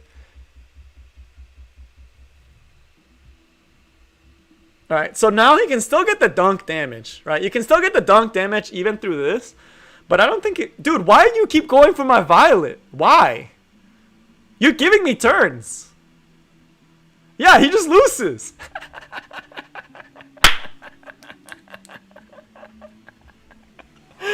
Oh, why is this working? This shouldn't be working, but it works so well. When it works, of course. When RNG wants it to work, it works. Because the thing about it is with as a cat, you have a 70% chance to dodge with Violet. But yeah, he should not be hitting my Violet there. He should just wait for his Charlotte to do the work. I think he got tilted after he watched my whole team dodge. This is so good. It's such a good team. Like, I'm surprised no one's done this yet. I am actually surprised no one's done an Evasion team yet. With these two. It worked. Oh man, this is actually, I actually know him. He's a guildie. So we're fighting at guildie. I know he plays control. And I know he likes to play maid. I wonder if he knows he's playing me right now. He probably is in the stream. But that's a guildie, by the way. So I do recognize him. I hope he goes control. Oh man. Mursa, Rhoda, I wish I could put in Mursa. I really do, but I don't have my Mursa build. If I had Mursa build, I would 100% be putting my Mursa in here. His counter 10 has screwed you up? Okay. I know he's a control player, like myself, or like I normally am. I don't know if he's watching or not, like the stream, because he banned Operator Cigarette, which is a little weird. That's a really weird ban, actually. That's a really weird ban. But no, I wish I had Mursa. I really wish I had Mursa now. Because if I had Mursa, oh yeah. Violet, Mursa, A-Cat? Dude, that's like, who do you hit? No matter who you hit, it's bad. Like, you're messing up no matter who you hit in that team. Ah, he picked Carrot. I don't care. I'll still go with Evasion Nation. Evasion Nation. That's the name of this team. Evasion Nation. No way he takes A-Cat from me, right? Nah, you're not gonna pick Holiday Hufine. Come on now.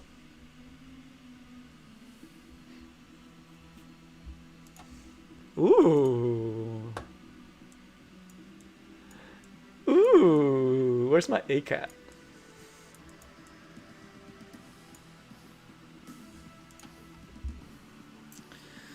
Alright. Let me think. Who can run out this team? Not Holiday Hufine, I know that. Not Chimsy. Chimsy does okay, but not great. I might honestly do well. Tenem? I don't really care. I think the only one I'm worried about is the F-Clary. I'll leave the Carrot. I don't care. You can buy my Violet. Good luck killing my Violet. I'll just wait for Frenzy.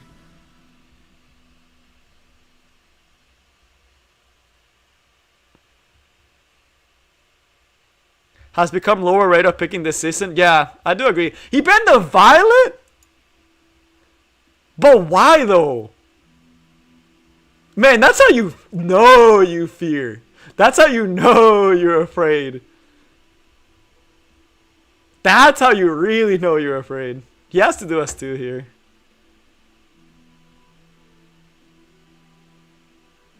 Are you kidding me? Okay, whatever. It's a high... I can tell it's a high effectiveness. Cecilia. Because it's a control unit, right? That's expected.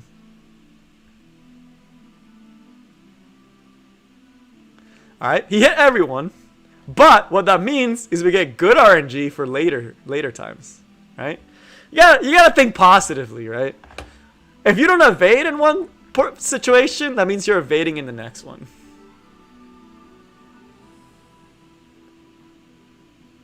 Or your team just sucks. I'm gonna have to wait a whole rotation, aren't I? My Assassin Cartua should normally not die there. But at least we get to put this up there.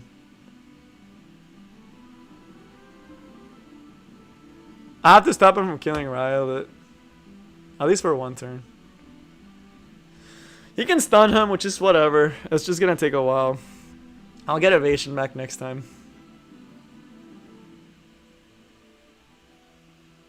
He can try popping the burn here. Yeah. And this is gonna CC down my team. Man, I really want to know the effectiveness on this unit now. We just have to ignore this for a while. Oh, we got a duel. Nice. Oh man, we got double duel. That's nice.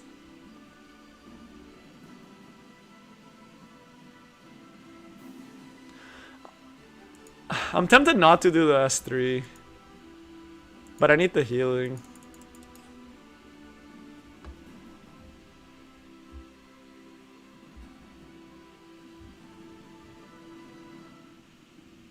Oh, it's okay. I think Ruel has 1 kills, but he's gonna get one more turn. All right, Ruel, I need, or not Ruel, Rylet, I need to dodge here. This unit sucks.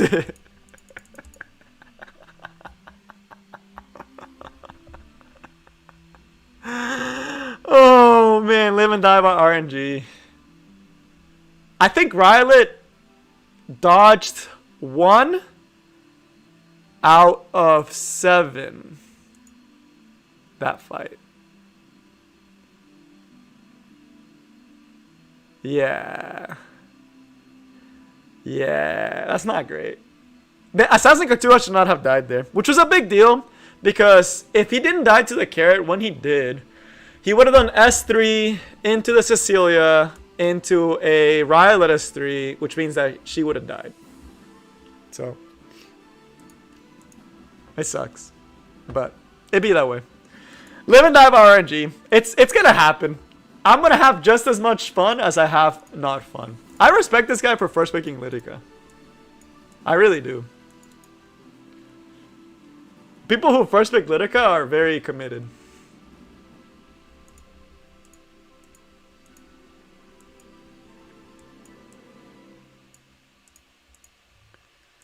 Alright, we'll do that.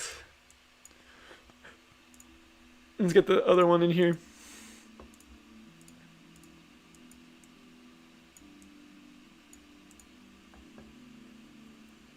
Yeah, he had a really good counter towards Violet, but he's still a bandit. Super Santa Hibiki, I really wish I could use her. I am going to pick her here. Wow, that is a very scary team.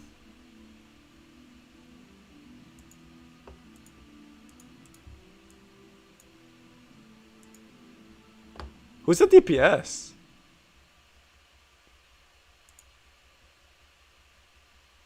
Like, let's say I let him keep everything, right? I think the operator secret's the right call here. And just rely on the dodge chance. Yeah. Alright. I need my whole team to dodge like crazy. The Lidica is a DPS? Okay. Thanks for letting me know. So I have to rely on a lot of RNG to win this one. Alpha kills Rylet though. So Rylet's dead. Rylet's gone, right? So you can say goodbye to Rylet, because you can just soul burn this and Rylet's gone. Right? So Rylet's dead. That I knew. That I knew. Because it strips before, so Rylet's dead. Violet may not still be dead. Holy crap, that is a lot of damage. He missed the restrict though, which is pretty big actually. Who does he reset here? Has to go for Violet, right? Just pray.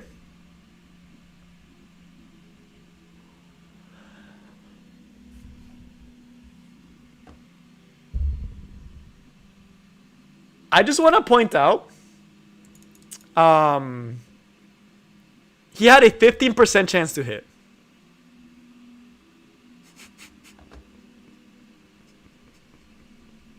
Just want to let you guys know that. He had a 15% chance to hit that. It's still winnable, somehow, surprisingly. 15% chance. 15%.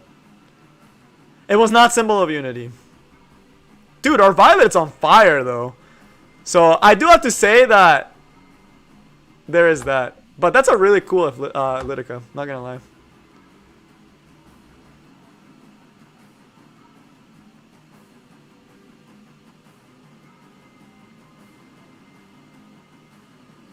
It is Symbol. Okay, so it is Symbol. Good to know. Let's see here. I don't think Flan has her thing. I have to pop this. So she is Symbol of Unity. So it was not 15, it was 35. It's a little bit better. Alright. Get the heal.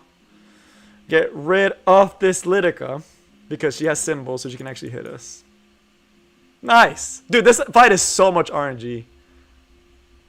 There is so much RNG in this fight. I can't say I have bad RNG because I've been RNGing this guy super hard too.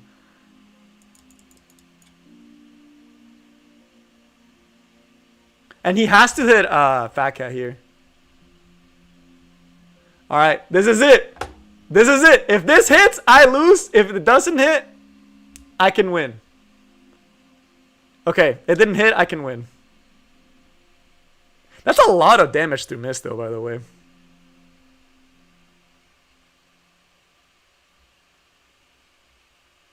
I think this still kills though through a miss. Yeah, even with the miss, it kills. That was a crazy RNG fight though. That was all RNG, but I lose now. GG. He deserved it. He deserved it. I mean, he definitely deserved this one. Like I'm not gonna pretend that I deserve to win this one because my Violet dodged 4 different decreased defenses. So he definitely deserved this one, and I thought it was really cool that he's using Litica. He definitely deserved that one though. Hindsight, I probably should have banned the Elfel to at least give my Violet the chance to come back. So he hit Violet a lot, but you have to realize he missed so many debuffs on my Violet. And the Litica was really good. It was like a very RNG fight. Like he missed a ton of debuffs. I got a bunch of, like if the Flynn had hit the S3 and got that unhealable off, we would not have been able to do anything. And I don't want to have to face this unit again. I hate doing this, but if I'm not banning it, I have to pick it. Which is, it's annoying, but I have to do it. And I'll still pick the Evasion Squad, though. It was not 15% because it was Symbol, so it was 35%. A little bit more on his side. Still a little bit more RNG. This time I'm not going to pick Fallen Cecilia, but I am going to pick Cryle.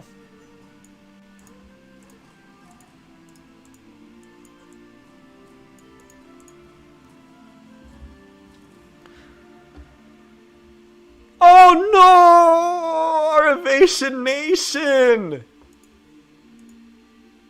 Yo! We don't get Evasion Nation this time. I'm depressed.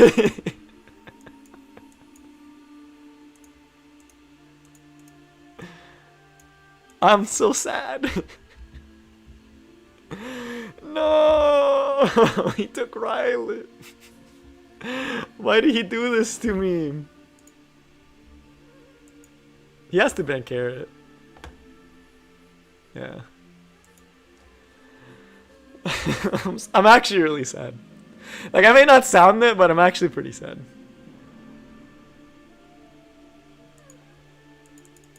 RA Collie is in Symbol of Unity, so we have a slightly higher than average chance to hit this, which is why I went for it.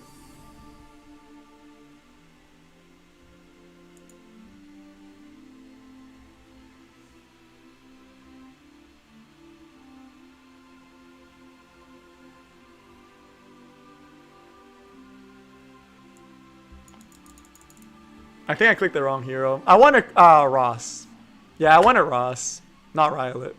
It's fine because we missed the debuff, so I wanted Ross, not Rylet. I clicked on the wrong thing. This puts me out of stealth, which is kind of weird that he's doing it now because Violet gets to set up. We'll be sitting pretty. She's dead though. They call her super dead.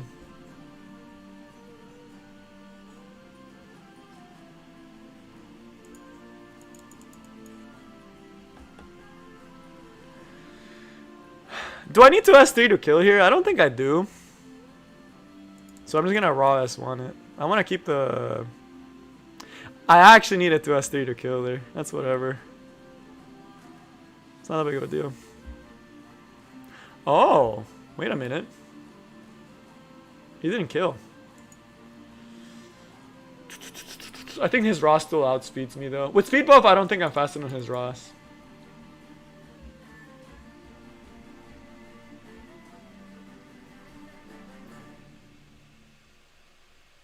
I'm going for Ross because Ross will be harder to kill. So if you're wondering why I went for Ross there, it's because it's going to be harder to kill later on. This should pull Landy. Yeah. And he gets to S3. This one, if it hits my Violet, it could be bad. Okay, that's good. We still F Cleary still survived, Cross still survived. That's all we needed. Alright, come on, Bird. Finish off this Violet.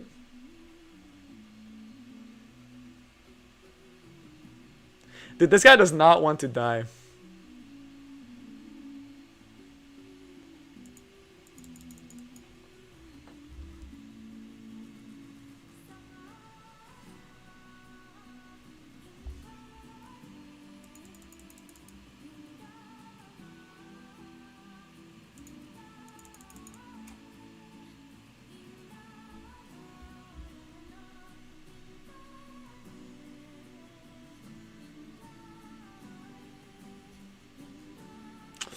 Dude, this lane is eating my team alive. And she's gonna get the S3 up here too. Yeah, I think we lose here. What's the lane they revealed? Okay, that was almost a luck sack. I don't even think with the dodge we win this. It's not looking great for Team King Blair. Yeah, we don't win this one. Landy effed us up so hard. I should have honestly banned the Landy. Hindsight. I'm trying to think what I could have done differently, but I didn't have a reach. I did not have reach for this Landy. Not getting the S3 on the Ross sucked though, because we could have S3 him early, but it resisted on the Rylet anyway, so we weren't gonna get on the Ross. I probably should have banned the Landy. Hindsight, because I had no reach for her. Why am I in gold? Because it's preseason and the points suck right now. Alright, Carrot is banned. We can go back to Evasion Nation. I don't think I could have done anything in that one. That was just a sad day. Except banning the other unit, it would have been... That was my only hope, was to actually ban the other unit. Alright. Dude, people are picking such perfect teams for me to pick this into, though. I actually might get proper gear to my Assassin's Creed 2 and my Holiday Hufine. Because there's so many teams like this that just lose to Holiday Hufine with the new Guild Wars artifact and to the Asscat combo.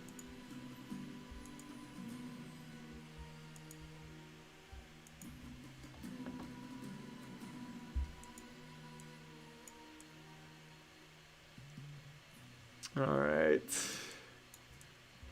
Let me see. I wish I had MLCan though. That would have been nice.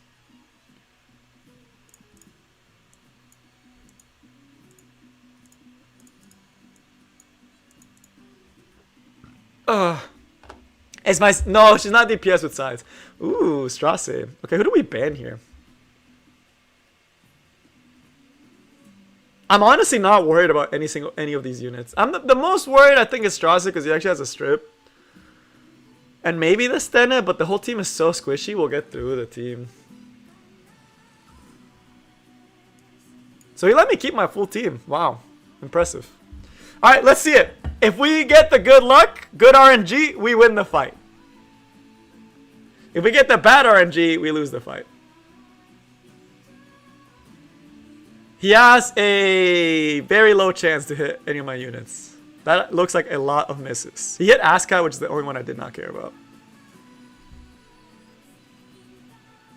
He's not hitting my Holiday Hufine, by the way.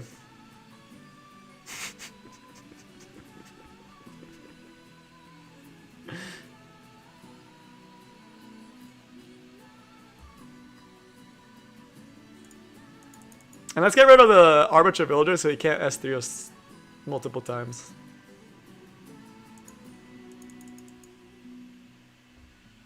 That is a pretty chunky RB. Ooh, no Gab either. That's rough, buddy. That is rough, buddy. He hit my Violet, which kind of sucks, but... He'll let a Hufine S3 does so much good early game damage. This is why I think she can actually be a solid early game unit. Let's see. None of his units really threaten me at this point.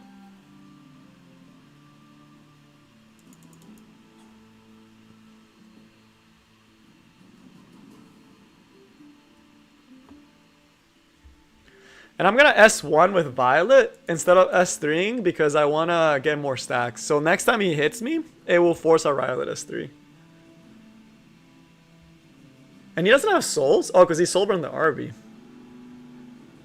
Why is he going on my Holiday Hufine? How are you going to kill Violet and Violet? Is he just like, let me at least kill one unit? Is that all he's going for? He should not S2 here. Oh, he actually hit. See, if he would have gone for my Violet, he actually would have won.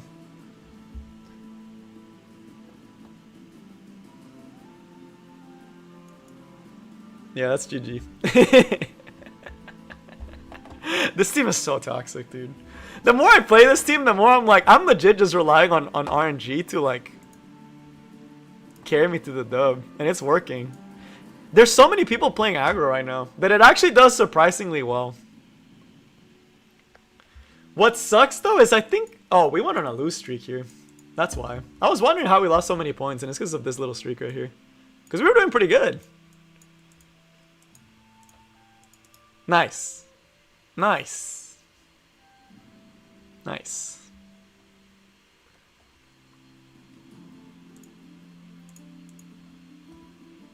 Alright, and I have to do this just because if I don't do it, they will. And I don't think Evasion works too well against Carrot. Carrot doesn't care about any of your mechanics. Then a stun on Holiday Hufine like every time. Super Santa Hibiki, if you have your Holiday Hufine on the new artifact, Basar will never touch you. Ever. Oh, he took her. I just realized he took her Fawn Cecilia.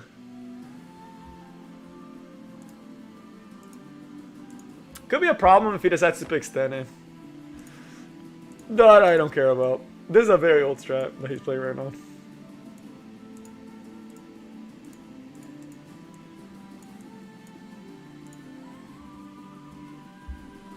After you lose the immunity? How do you lose the immunity though? Like after you take turn 1? Yeah, I mean, once you take turn 1, you should be able to win off of it.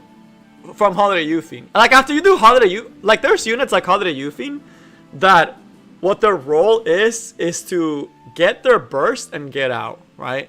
So once you do Holiday Hufine's S3, you should be winning off of that unless you have a full Bruiser team that you're trying to consistently burn with. Same thing with Briarwitch, where it's like, if you're not winning off of Briarwitch big S3, you're not, like, the longer the fight takes, the more likely you are to lose that fight from it. Also, can y'all hear the music? I can never tell. Dude, this is gonna be a snooze fest.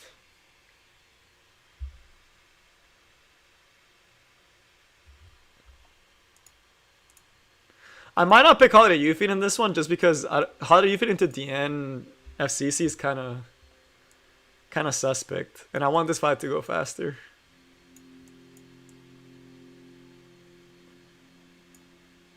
Let's see here. Falconer Clary makes the most sense here as the last pick. With the team he picked, it's Falconer Clary for sure. Hey, what's up, Seven Clouds? Hey, smash that bed, bro. Let's get rid of this one, Cecilia. And oh, for the team is very sus on the left. I am very squishy. If this T-Sir Gabs, I'm not doing okay. Let's just put it that way. If the T-Sir Gabs, I'm not doing okay. He should ban Falconer Clary. Okay, so he doesn't want to get RNG'd, which I don't blame him. Emma Lula can one-shot Emil Charlotte. If it's a bad Emil Charlotte, yeah. Emil Luluka should not be able to one-shot an Emil Charlotte.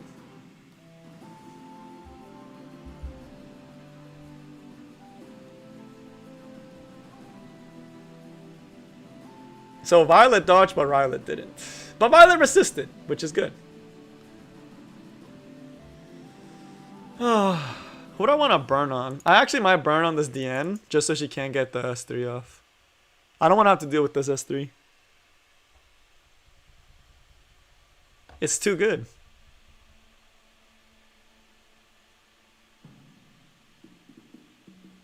Okay, he missed pretty much everything he needed to hit.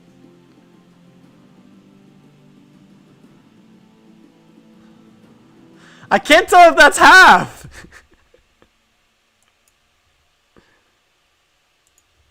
Whatever. We'll kill her later. I want to get rid of the end.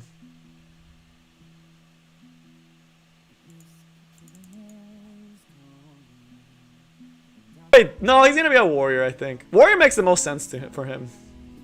He should use this Gab not on Violet, but on Violet. Yep. And it doesn't work.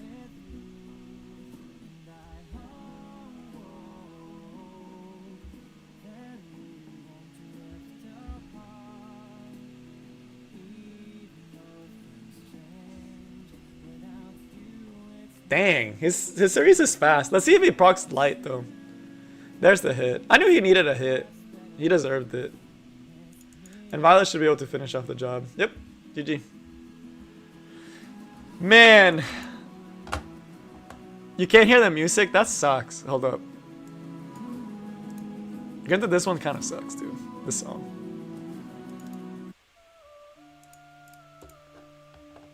Hey, later, several crowds. But I think Charles is gonna be a warrior hero, and I think he's gonna have some cleaving potential. I think Smoggy right now is pushing a lot of cleave units, so I would not be surprised if Charles is some form of cleave unit or something. But we got a lot of aggressive units recently, so they might scale it back. I hope it's not a knight. Soul Weaver doesn't make sense for him. Mage doesn't make sense for him. Ranger doesn't make sense for him. So it's either warrior or knight, and I think it'd be better if he was a warrior that could innately counter to kind of give like a nod to his main unit. I think Subaru is going to free a unit, or it's going to be Amelia. If Subaru is not a playable character, it will be Amelia. Anti-light? Yeah, that'd be cool. I could see that. An anti-light unit? That'd be cool. Because they clearly don't want to make a Ravi, the anti-light unit. Oh man, we're back to dealing with Carrot. At least he won't get made Chloe. Yeah, we haven't had the last Soul Weaver we got, I believe, was a long time ago. And I have to ban this Briar Witch. Which sucks. I don't want to have to use my ban on that.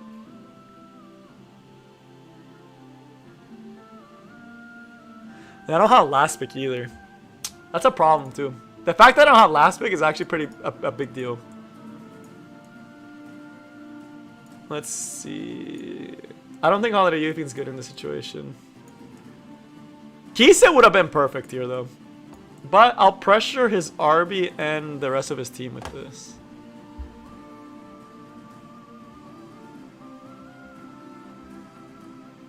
Could have also done Emo Haste. Probably would have been a better option here actually. It's a little bit more defensive. Gives me Adamant Shield. Lets me survive for longer. And gives me Idol's Cheer in case he decides to go hard on him. But I am forced to ban the Briar. So I will have to ban the Briar, which means he'll keep his whole combo. His Bazaar should outspeed my top model Luluka. And he's I don't think he bans top model Luluka. Yeah, I should have honestly probably picked. Even if I picked them Ohaze, it would have been the same scenario, but at least I get the Idol's Cheer passive. So we'll see what he gets. He might ban the Assassin Cartuja, would be what I would ban. I'd ban the Asscat. Oh, he decided not to take the risk. Okay, that's interesting. I would have taken the risk. Thief Emerald Charles? Thief would make sense for him, surprisingly. But Thief with a big sword would be kind of a cool thing, because we've never seen that before. Also, this guy's fast as hell. Alright, let's see it. The only one that I care about is Rylet. Rylet sucks. Rylet's a bad unit.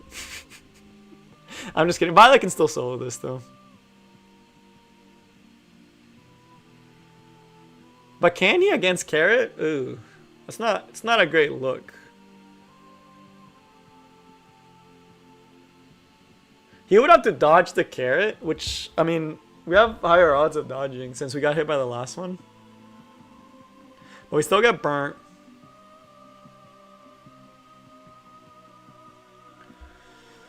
We cleanse, kill the Arby.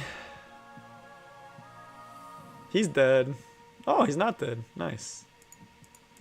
So we needed to dodge with the Rylet there because that just led into everything else. But in here, I'll let his Arby kill me again. Goodbye, Rylet. May your better version win. You got Gab. If this hits, we are royally screwed. Alright, it dodged. Good job. That sounds like Arturo did his job. So, it's all Violet now. Nice. I don't think he can do this, but I'll let him try.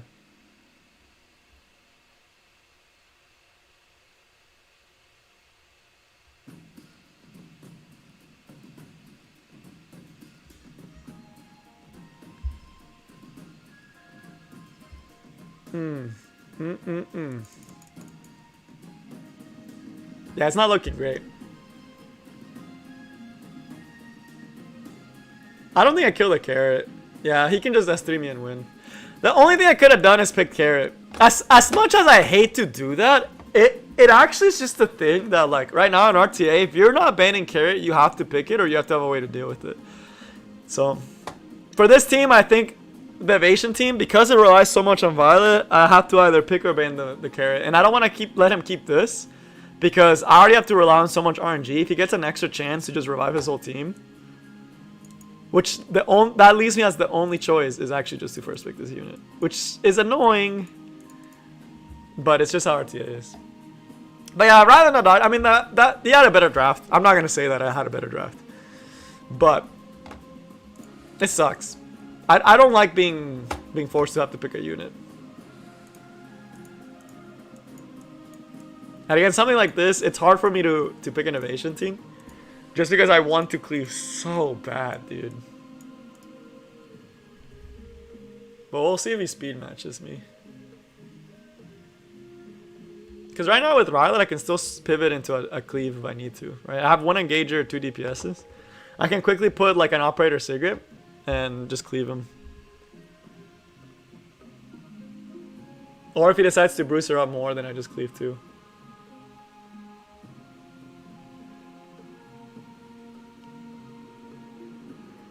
Champion Serato. Because Basar and Rylet. Okay. His last pick most likely Stena.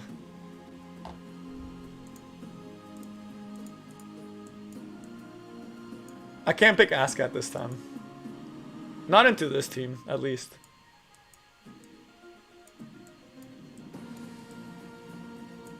Most likely this is a Stena, and if it's not a Stena, then I'll just finish. I could pick the Arby to threaten the AoE.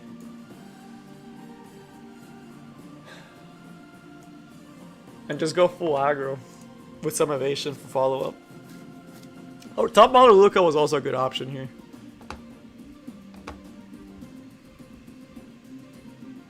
And we ban the Blood Moon Hell, see if he picks it. And then just go full out on him. We ban whatever he picks last, honestly. I don't want to risk it. And he probably bans the Basar. And I can just hold on to the Carrot Souls and just S1.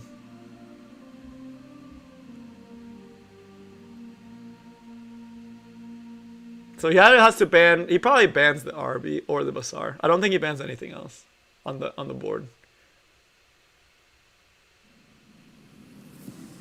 Personally, I would probably ban the Basar, because then if I keep Basar, I can one-shot Landy multiple times. So he should ban the Basar and let me keep RB.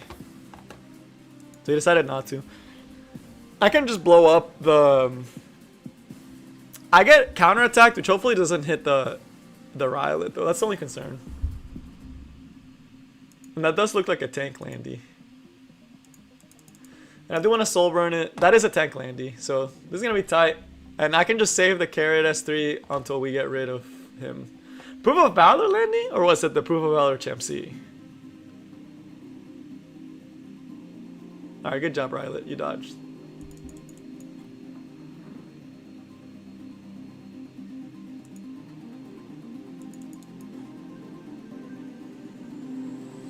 Wow, that is a very tanky Landy.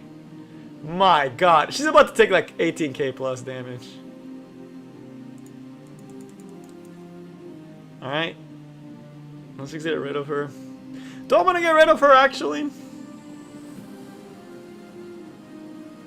I do.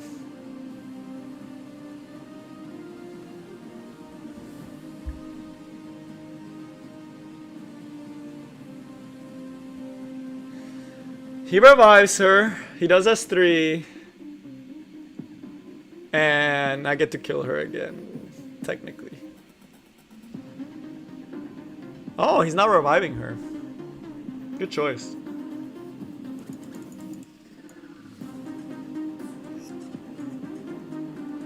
He's holding my carrot hostage right now.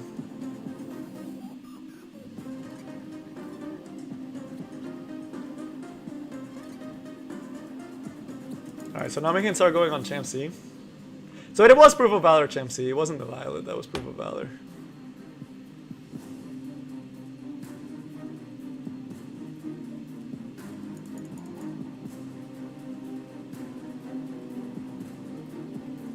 And I can't S3 till next turn, so...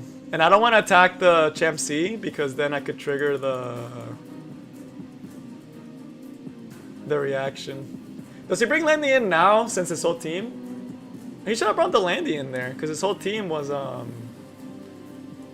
He could have had the Landy speed buff, and also the crawl defense buff, if he done it there. What the hell? That's a very early horse. Like, way too early.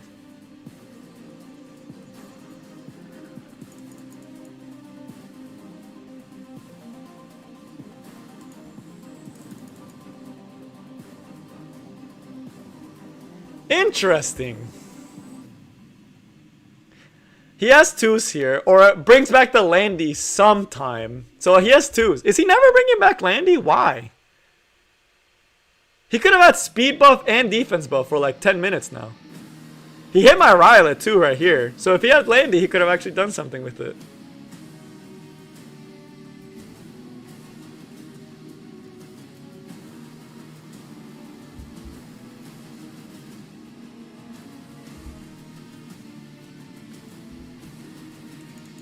Oh man, I still think we lose just because he's too tanky for me.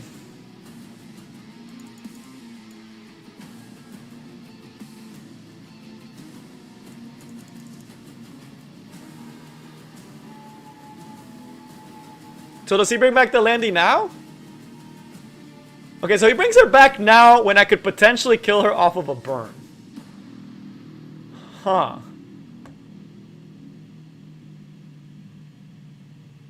Okay, so he got it the perfect timing. I can't kill her off of the burn.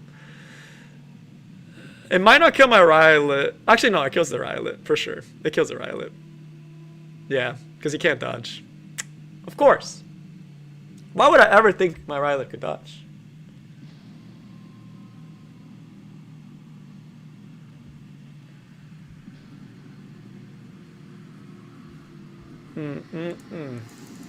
I'm just gonna do this. I know he might put some burns on me, but I have to do it.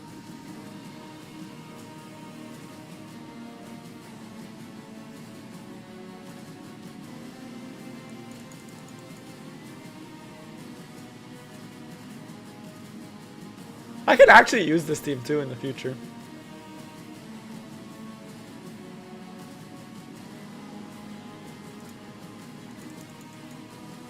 All he's gonna do is wait for Craw to horse my Violet, and then I lose because of the Ruel. We're good team. The Champ C is way bulkier than I expected. The decreased defense hitting the Violet sucked though. But that's just the name of the game.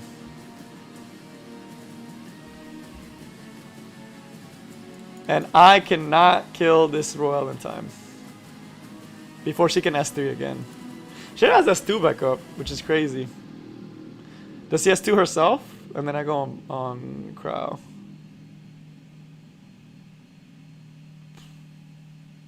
I don't even think I hit the carrot burns on any of the ones on their team.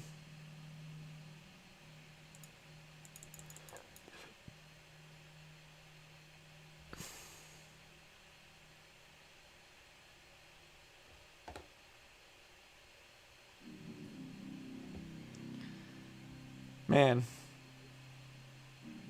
Alright, Violet. I need you to pop off. But I don't think he wins. I think he already has S3, actually. So he has 3s here. Brings back Craw would be my guess for the damage mitigation. Honestly, yeah. Yeah, brings back Craw for mitigation. Also because he gets a free horse at some point. Gets defense buff too. Man, that's gonna suck.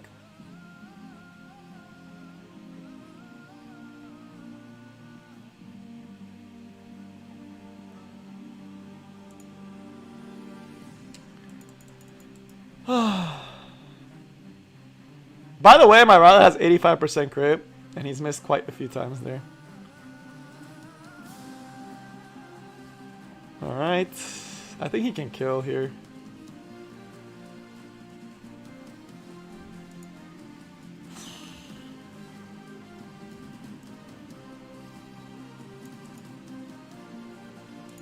I have to do it.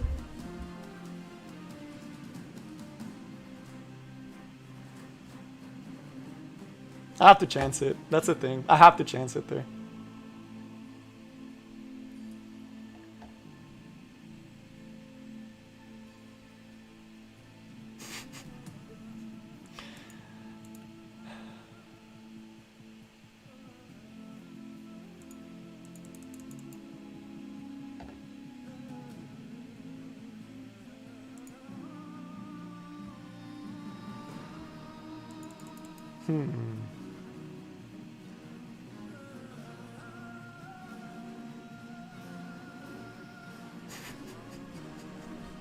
Francie's getting through levels that it should never reach.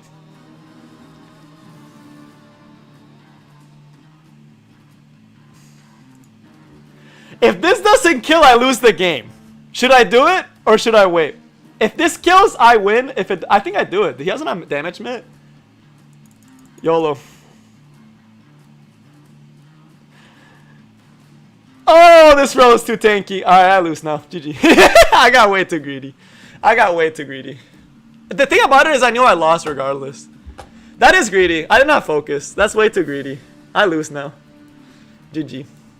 He brings Champ C back. Oh, he brought Craw back.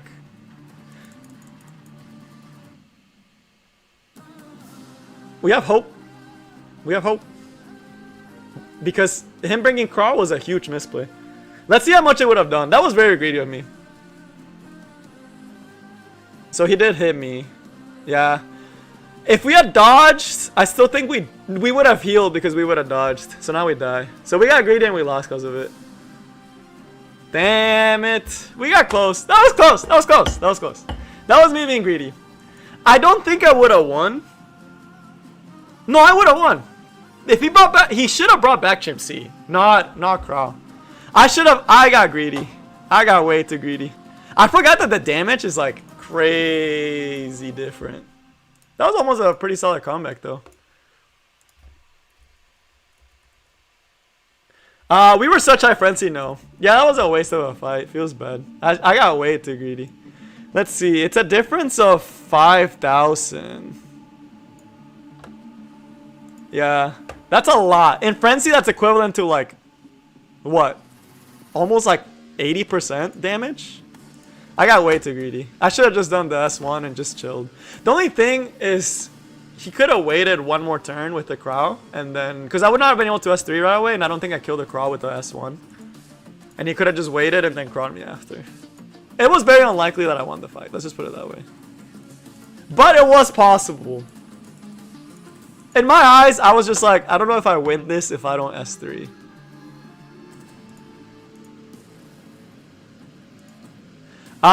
In Frenzy, heals have reduced efficiency.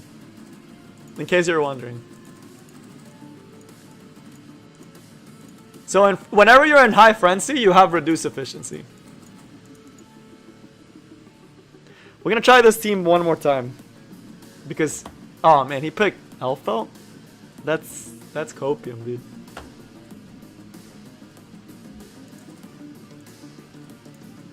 Alright, let me think.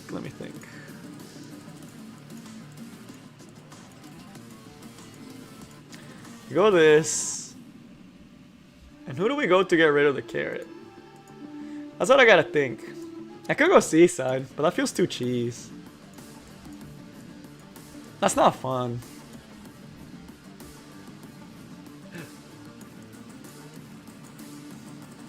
Let's do Elena.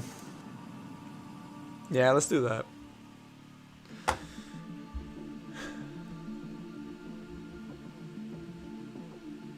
Oh my god, this fight's gonna take forever. At least we have Craw this time. Bring back Mort, honestly.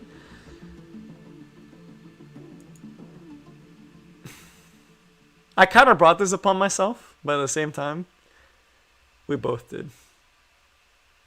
I'm just waiting for Craw to S3. That's legit all I'm waiting for.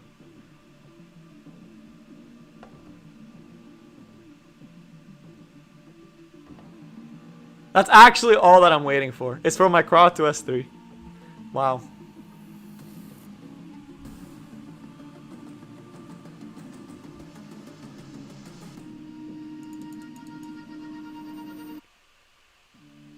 Because I don't think I killed this DN any other way.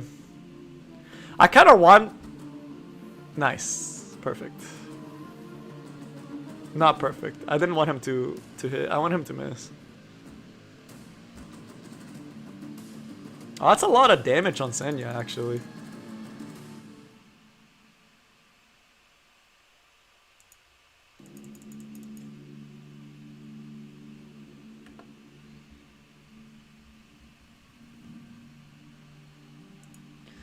Who do we stun? We could stun the Senya.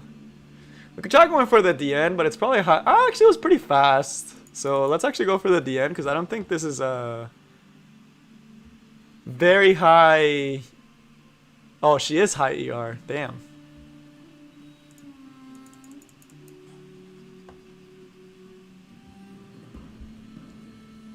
But the CoLab character should be announced. Honestly, it might be right before the CoLab. Do I like ReZero? I like the anime. I enjoyed watching the anime. I thought the anime was a very fun experience for me. Nice. As Azakar2 is coming in clutch finally. It's gonna take a while, by the way. But yeah, I like the anime. I thought the anime is cool.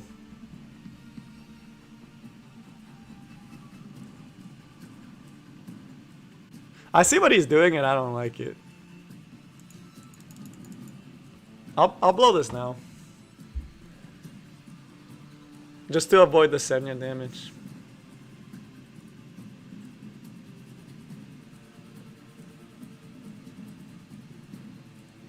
I'm surprised he's doing it now, because if I dodge with Violet here, I take no damage.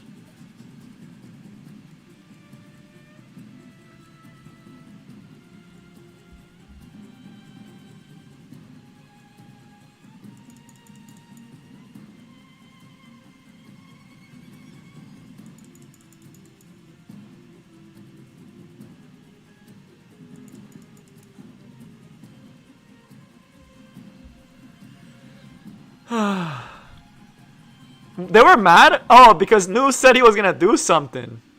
Nu said he was gonna, like, announce a collab, and he never did. Assassin's 2 is working a little too overtime right now.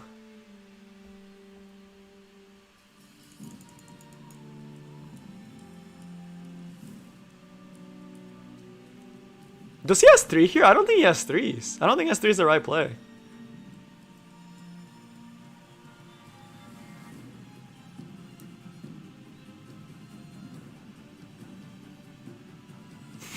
This is so weird. This is a very weird fight. The DN's dead.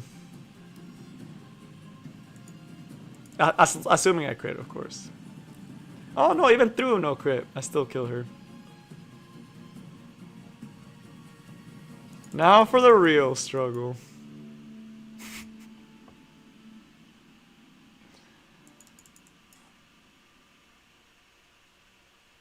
Alright.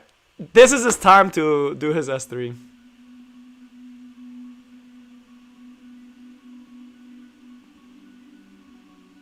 He didn't do it.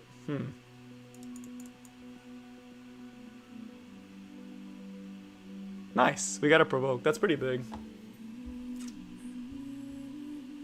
Oh, he hit. He hit. Violet's dead. No!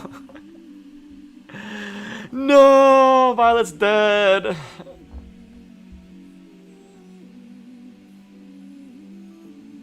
That's so sad.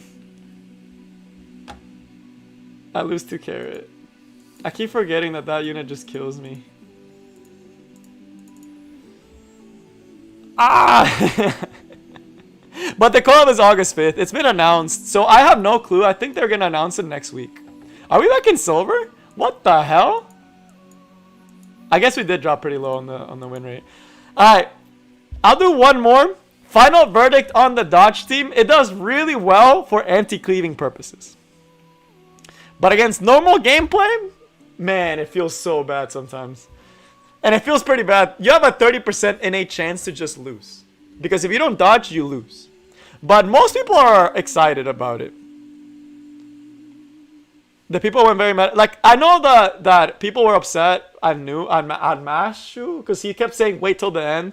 And they didn't even announce the CoLab in the actual thing. Oh, Alpha. I actually know him. Alright. I probably won't try Evasion team on this one. I'll just go standard draft. Just because it's not good for my heart health. Is it more info will be released August 5th or the release date is August 5th? I kind of think it might be later because of Summer Iceria. Still needs to come out. But we're going to get a very accelerated schedule. So we'll have to see. But we'll pick standard drafting against Alpha. He's another guildie. It's good to see him on. Hufine, DJ Bassar, and Strasser cleave team. Yeah, that sounds really good actually. I think Holiday Hufine for a cleave is really, really strong. Oh, we never got to try my Landy. I'm kind of sad now. He banned the Fallen Cecilia, which makes me think he's going cleave. But just in case he's not, I don't want to have to deal with this unit, and it's really good into Landy.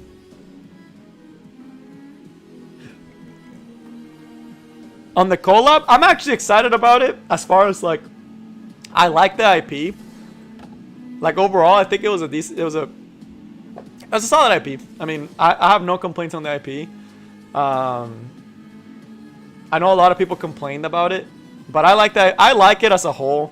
I think it's if they release it within the next month and don't finish the summer side story, it's gonna be pretty bad.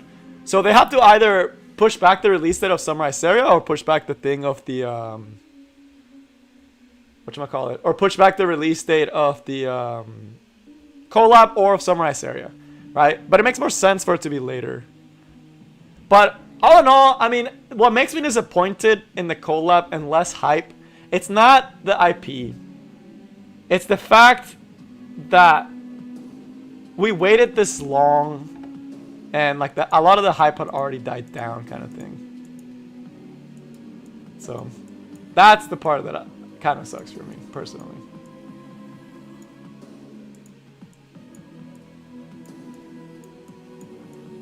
I'm thinking I'm going Control-y on this one. Or Brucery.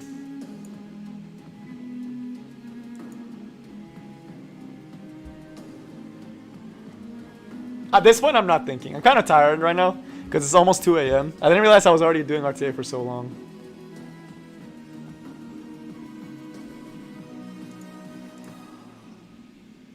But that's why if you don't hear me talking that much, I'm starting to get a little bit tired. More would unironically been actually pretty good for this situation. But we'll take this guy. And we'll ban this. And we'll just eat everything else. He has to ban Bassar, so.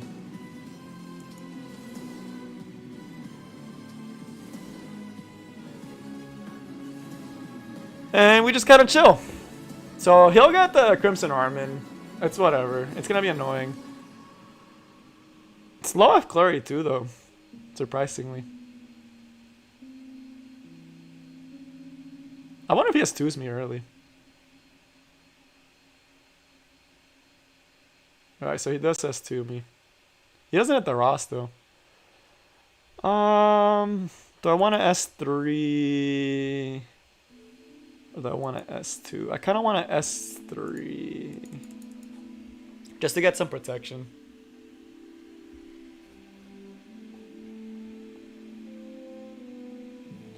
Huh. That's a steadfast gatekeeper. Interesting. I mean, this does nothing to us because Violet's all the way back there, so we're chilling.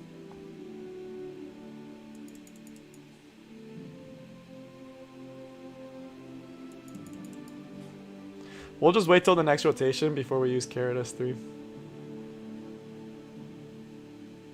Is he gonna just go on my Violet and hope to kill with Polides? He's going on Carrot. Interesting. Soulburn S1? Soulburn kill Carrot? No. Okay, he didn't do Soulburn kill Carrot.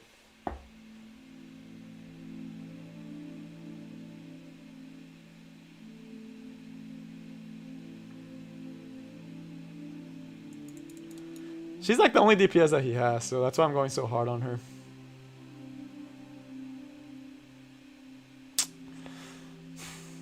Let's just do an S1 for more cycling.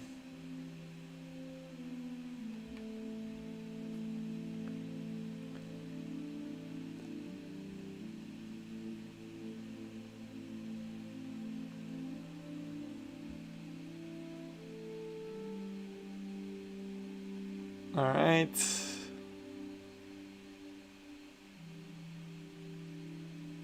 I'm tempted to give her the S3 actually. I know he'll get to do the Polides thing, but I kind of want her to survive one more turn.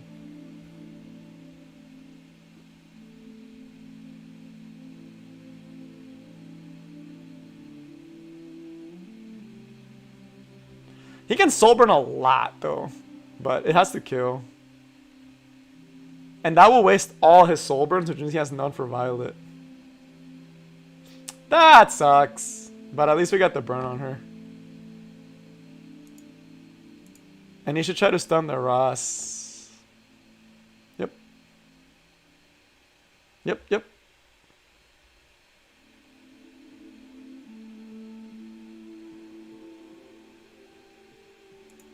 And we already... Oh, wait! He reset her. I forgot. I forgot that he did so many Soulburns, he already has their S2 back up. I just inted.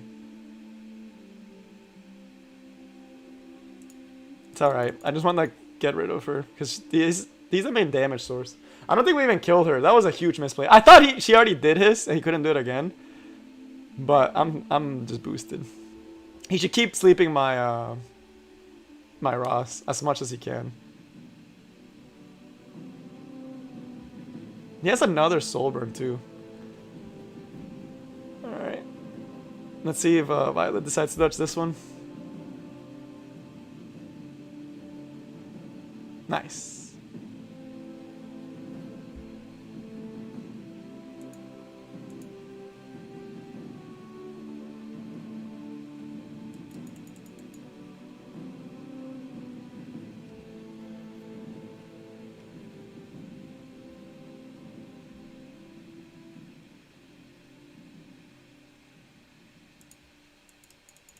I want this more for the Ross than I do for the Violet.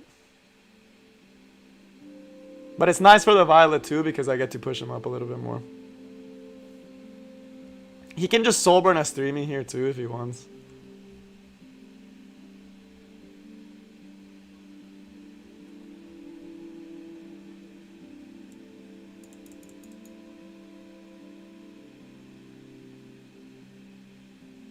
He should still have a couple of turns before Crimson Armin.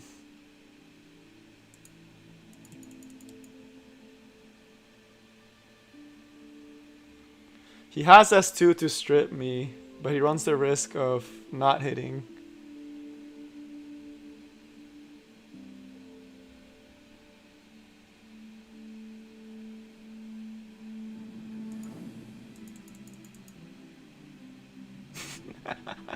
I can't believe we actually hit through the miss.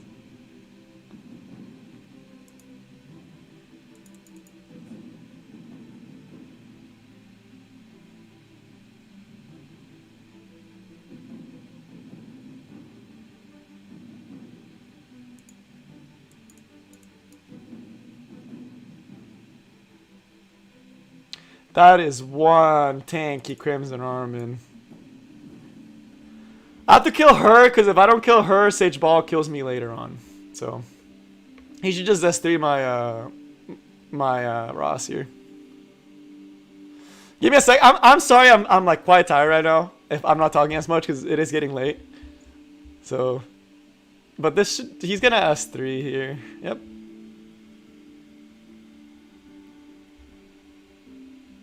He still has S2. Let me see. I have to get rid of Crimson Armor before I start working on the Sage Ball. That's the thing.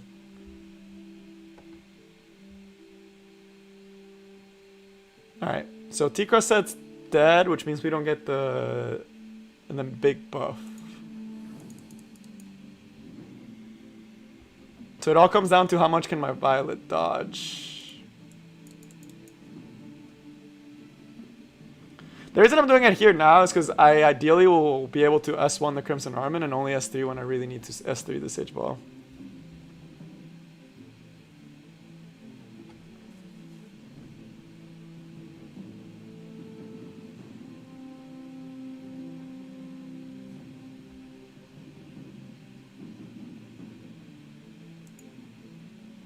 I know it didn't work last time, but I have to go for it this time.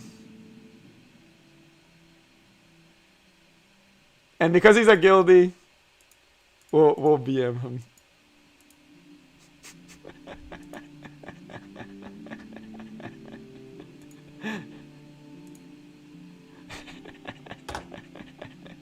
Just because he's a guildie. That's because he's a guildie. That's why I did it. Just because he's a guildie. I'm not toxic.